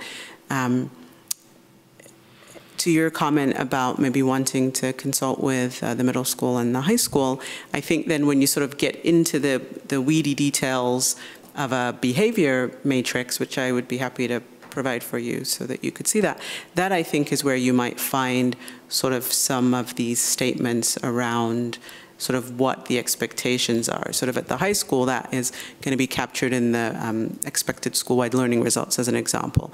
And at the middle school, that might be captured sort of pretty explicitly and specifically also in a handbook or a behavior matrix. So I think when we think about sort of the board policies, we want them to be clear and we want to be as unambiguous as possible, and yet we want to sort of leave enough flexibility, I suppose you would say, for sites to map on their own sort of behavior guidelines and be able to implement those without being in conflict with what is sort of written in a board policy. And I think sort of what you're experiencing here this evening is the challenge of sort of really trying to be very thoughtful and very clear and very concise in the language that we are putting into the board policies, recognizing the importance of those policies to guide our district and provide support for our sites. Well, I would say then, I mean, I don't know if this is a state one in terms of 5131 being conduct, or if this is just the district, but I would do what Vice President Doss recommended, or he didn't recommend this, but that he said it, is it's about discipline. And if we look at the term discipline being negative, and I think there's obviously lots of conversations we could have, is discipline always negative? You know, and so I would say let's cross out conduct as a board policy and put discipline there. I mean, if that's people's expectations, that discipline is about correction, then that's something else. But discipline really comes from the Latin word, which is connected with love. And so, you know, it's... So we can go on and on about it, and that's what happened. So I'll just say really quickly that this conduct, BP 5131, conduct is not of our own making. It comes from California School Boards Association. Board Policy 5144 is discipline specifically. So I have that one on the list to bring to you next, and we can certainly continue that conversation when we're looking at that board policy. But I am here to do your will. So tell me what you'd like to do next. Do I have a motion to pass 5131? Motion to pass 5131. I will second that. Can we have a roll call? President Dutain? Aye. Vice President Doss? Aye. Trustee Clark? Aye. Trustee Hinckley? Aye. Trustee Duran? Nay. Okay. Here we go. But I look forward to your input on all of the future policies coming, and I will work to try to find the right place for your positive statement about conduct that we want to integrate at the high school. Items for the agenda that came up at this meeting? Yes, member? Didn't necessarily come up at this meeting, but I wanted to bring it up again. I brought it up last time. I don't think we're going to see a 9% reserve for many, many, many years. So can we please have that discussion when there's time? It's agendized. Because yeah, it's already agendized. It's agendized at a coming meeting. Thank you. Yeah. It is agendized. Thank you very much. Yeah. I wanted to bring up an item. The TK K-parent situation, or the fact that they were to be part of the transition housing committee, but I've spoken to a couple parents who do not feel that that their issues, concerns that they have been addressed. I mean, at first they weren't even considered part of the committee, and then they finally got part of the committee. I mean, this is from what I was told, and so I would like to see it on the agenda to the degree that we find out either through the Transitional Housing Committee what is going on with the TKK parents in terms of moving on some of their concerns specifically. So either it comes up as a separate item where we go to establishing a committee if, in fact, their concerns, their issues are not being addressed at the committee that has been established. So we have agendized on, give me just a second, please, on March 26th. We have agendized as a review and discussion a board item that I think the board wanted TKK before and after school program. So I know that that was something very specific. Would you like something agendized in addition to that at a future board meeting? Well, when I had asked for like a committee for the TKK parents, I was told that they should be part of the transition committee. And they are. And they are, but first it took a little bit for them to get on that transition committee, according to a parent, that they had to specifically go and say, hey, what about us? And then second, that they have not had any of their concerns addressed. It's like the transition committee has so much to do that the K is just one little element, and it certainly doesn't seem to be a priority. So we've had one meeting, and we will be scheduling another meeting, and I do have some topics I know that Board Member Hinckley wanted us to add. So Carrie was out ill all last week, and so she's back, and so we have a planning meeting on what some of these items are.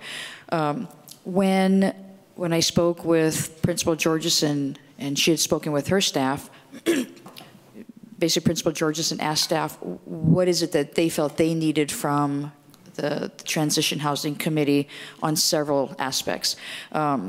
And I also do know, not that we wouldn't have, discussion of the items on the committee, but it was reported to me that the kindergarten teachers across all 3 sites are already planning and have been working together. So I don't really want to impede in terms of their process because they also know what's going on. So we're going to be planning the next transition housing. I would suggest that these parents that you're talking to, if they can meet with 2 or because the people that are on the committee sort of are like our ambassadors, that they can share their concerns with the TKK or anybody on the Transition Housing Committee, then they can bring up those items. THT. THT, thank you. So I feel like there's just still a lot of ambiguity and confusion about what this committee is, what its mission is, and who's on it. So even telling parents to reach out to committee members, I don't know how they would know who those people are. So as an agenda, I'm not sure when our next meeting is, I guess the 26th. I feel like we need a full discussion of this committee, make sure we're all on the same page about what it is their purview is and what their purpose is. And my understanding from our conversations about part of the purpose was to communicate out and to be very transparent about who was on it and what they're doing. And I think that hasn't happened. There's only been one meeting, but I guess I'll just say I'm concerned about there being a lot of overlapping missions here and a lot of confusion, and I want to be clear for the community about what they can expect this committee to be doing and make sure that they know who to reach out to about their concerns. So I feel like we need to agendize this as a bigger question than just before school, after school. So if the board would like to give direction on what they think that the committee should do, or the team, excuse me, it's a transition housing team should do, then I think that we would need to, obviously invite, Terry and any member of her staff, because the goal is to make the transition for temporary housing as smooth as possible. And there are things that staff needs, there are things that we know that parents need. There are some issues that we still have to iron out. And for example, one of the biggest ones is issues around library. and other pieces where we might need, the sense of community was the other one. How do you have an elementary school at, 2 elementary sites, a middle school, and eventually a high school, and how do you have that sort of sense of community? So if we want to have this discussion, I can retitle this. I have 30 minutes on this as a review and discussion, just, sort of the purpose and deliverables of what you're looking for the transition housing team. And then I think Terry and her staff would have certain ideas of what they would like to see, because they're the ones who are actually doing the move. Mm-hmm. And I'm hearing before and after, and there's, I'm hearing lunch and food and breakfast, and it is a lot. It's very, very big in terms of having to discuss so many topics. For some might be more, maybe we can prioritize what's more immediate versus what are more long range. I guess part of the confusion for me is that some of these decisions are just staff decisions. They don't need to be made by a committee. Where the library is going to go doesn't need a team and a fully scheduled meeting to talk about that. The issues of parent concerns or sense of community or figuring out where to channel people's concerns is something different. And so if this committee is essentially performing as staff meetings to make decisions about temporary housing, then we're never going to get to parent concerns. So this is why I'm thinking we've got too many things going on, and maybe it's a nomenclature thing, I don't know. But I think we need a board discussion about what is the universe of things that we need a team to discuss with a group that has representation from multiple audiences, including parents. To me, where the library is going to go and where people are going to eat lunch is not part of that universe. I think people will just drown in hours of conversation if we have those kind of micro decisions happening in a committee. Yeah, I don't disagree with that. I think it's very important, because the board made a huge decision. They made a huge decision to change from early bird, late bird to AM, PM. That's a huge decision. That decision is only going to affect the kindergartners and the TK students. That's the only population it's going to affect. The library is going to affect a lot of people. Transition in general, a lot. But the change from the class time is only going to affect that specific population. So that specific population should have their own time to discuss and to go over things, and those parents who have already gathered, there's already a huge group of parents, and they already have a list of items that is so long, if you try and group it into that other group, there's not enough time. So those parents should just have their own time, because that decision that we made, or that you guys made, is going to affect them. It's only going to affect them, so they should have a specific time on the agenda to address all those concerns, and for the board to hear them and to respect the fact that this is a huge change for these parents, and they shouldn't have to share time. So I think that's kind of what Clementina was saying, and I apologize if I got that wrong, but I would like to see them have their own time separate from the library and the other items that need to be discussed. So I'm hearing two very different things and one team. So we have... I'm saying make it 2 teams. So you're saying have a separate team just for transitional kindergarten? Right. Okay. I had originally, in meetings before, asked for that there would be a separate committee, subcommittee, whatever you want to call it, but that there would be a committee to focus on the concerns of these parents. And then I was told by staff that they should work. There's already a committee, which is a housing transition committee, and that's the committee they should work with. So that's the direction the parents went in. And there's only been one meeting, but they did not feel welcome, if I could say that here. That's what I got from them, and that there's so many issues that their concerns may be coming too late in terms of addressing them and what ideas they have. And it's certainly nothing that I feel that they're not going to be asking. I just sort of feel we feel we don't want these parents to have their say. I don't think there's been no criticism of teachers, of kindergarten teachers, of principals, nothing like that. But they spoke in front of us, and they had some ideas for an enrichment program, you know, music and different things that they felt could sort of, because they were going to the 3 hours, that they could enrich their children's educational program by having certain things. And they have some ideas about outreach and people in the community that have all these skills, et cetera, et cetera. But they haven't been even given an opportunity to say anything yet. And so, once again, whether it's part of that larger housing committee, transition committee, or whether it's a subcommittee or whatever. And I know also that you, Superintendent, that you didn't want to divide staff. I mean, there's only so many staff people that can talk to all these different folks and interests and this sort of thing. But I think this is very important, and we do this for these parents. So whatever form it takes, it has to be something that really does address, that first of all listens to their issues, and then starts brainstorming about how we can resolve some of these things. I would think that the temporary housing team, you know, is the appropriate place for this subcommittee that's concerned about the TKK program. I think maybe a meeting needs to be designated for those concerns. I can understand why the TKK parents wouldn't be quite so interested in where the library is going to be.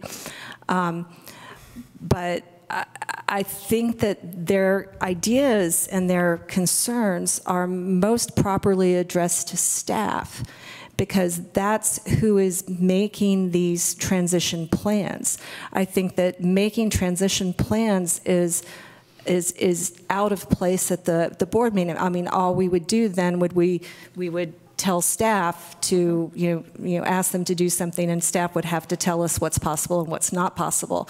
So why not cut out the middleman and have these parents, and I'm very glad they have ideas and things they want to do, go straight to staff with this. So we don't cut out the middleman for anything else. Sorry to cut you off. I apologize. It's not I don't really like doing that. And I don't want to be here. I know everybody has to get up early in the morning.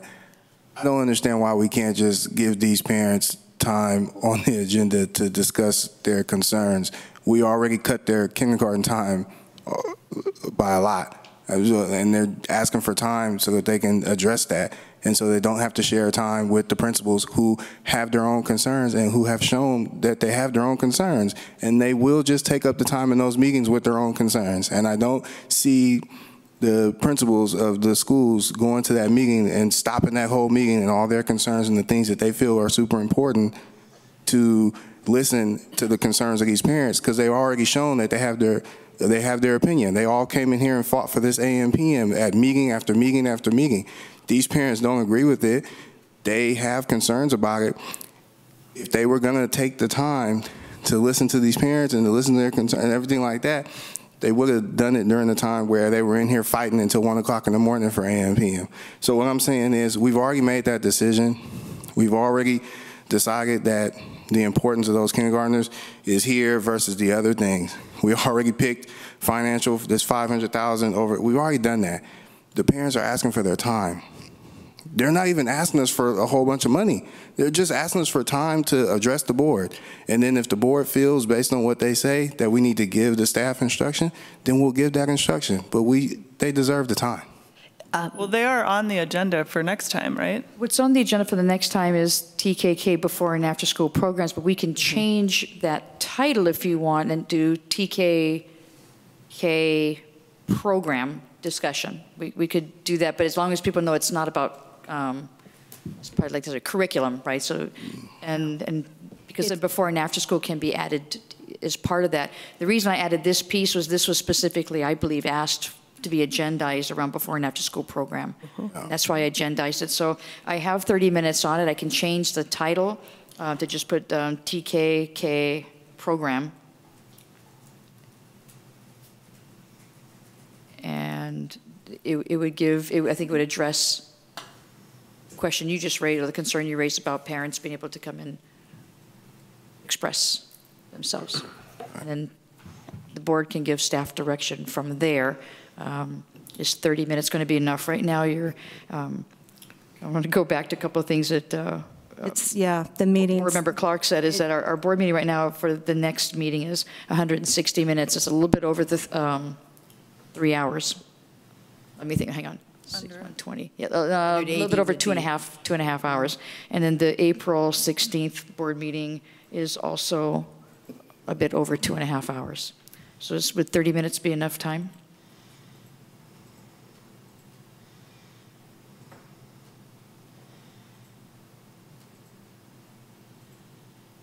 I might be able to shave off 5 minutes here and there from other agenda items if you want a little bit more time.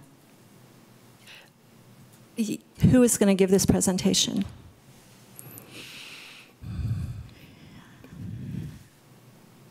From what I'm hearing Vice President Doss saying, it's not a presentation, it's an opportunity for parents to come in and share their ideas and concerns. An open mic.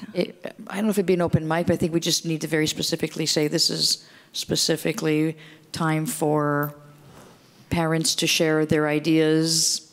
I think if you just say concerns, you're going to get a lot of concerns and not necessarily ideas. But you need to build in some time for the board to be able to discuss and give direction. Yeah, my feeling is that they have ideas where they'd like some staff. Actually, they wanted to sort of talk to staff about some of the issues. I knew of more the after school, or that hour and a half that is sort of missing for their kids, and how the potential for having an enriched program, and that might include the after school program. So, not that you can compel anybody from the after school programs to be part of the discussion, right? Well, then that makes it sound like the original presentation about the before and after school programs is more more appropriate to. If it makes it easier, I can put together something and present it if it makes it easier, and then it can be. I mean, if that, because I know the other items, so I could put something together based on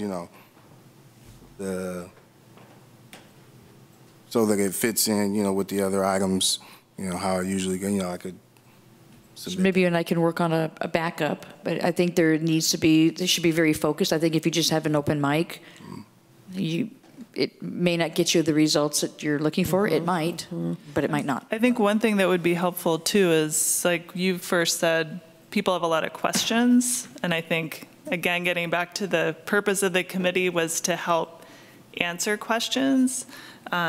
Especially if there's information that's already out there. So if we could somehow collect the questions that these parents have in advance so that staff could, if there are answers to those already, that could just be presented. I think that might save a lot of time. I mean, I think we're dwelling in a world where part of this is questions that people could answer if we prepped them before the meeting. And that might be able to save time and get us to where we can hear parents' concerns rather than having them ask a lot of questions that we can say, here is the answer on a website. But we need to know what those questions are in advance. Does that make sense? It does make sense. So maybe if the kindergarten teachers are already working on a lot of this, maybe they could give an update about, here are the decisions that we've made, here's what the program looks like. Part of this process is keeping people up to date about decisions that are being made as they're made so that they don't feel, in the dark. Yeah, well, I mean, that was supposed to be the purpose of the THT. Right. And so if we could get some of the kindergarten teachers in here saying what has been decided, that might be helpful. But knowing, for example, the questions that people are telling you they can't get answers to, it would be good to know what those are. And I think that's where I'm having a bit of a struggle, is that I think as the question is whose questions? And so if there is a list of questions that you want to give to me, and I'll take those lists. I mean, I've gotten a few lists.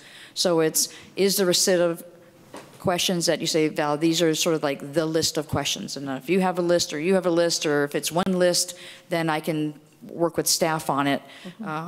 I have to look at timing in terms of, posting the board agenda, making sure that I can have some of these answers, and having our principals talk to our teachers who, by the way, really are starting to focus on the second half of the year in testing and packing. I mean, especially with the OV teachers. So I'd have to work with our elementary principals and Anna Mansker.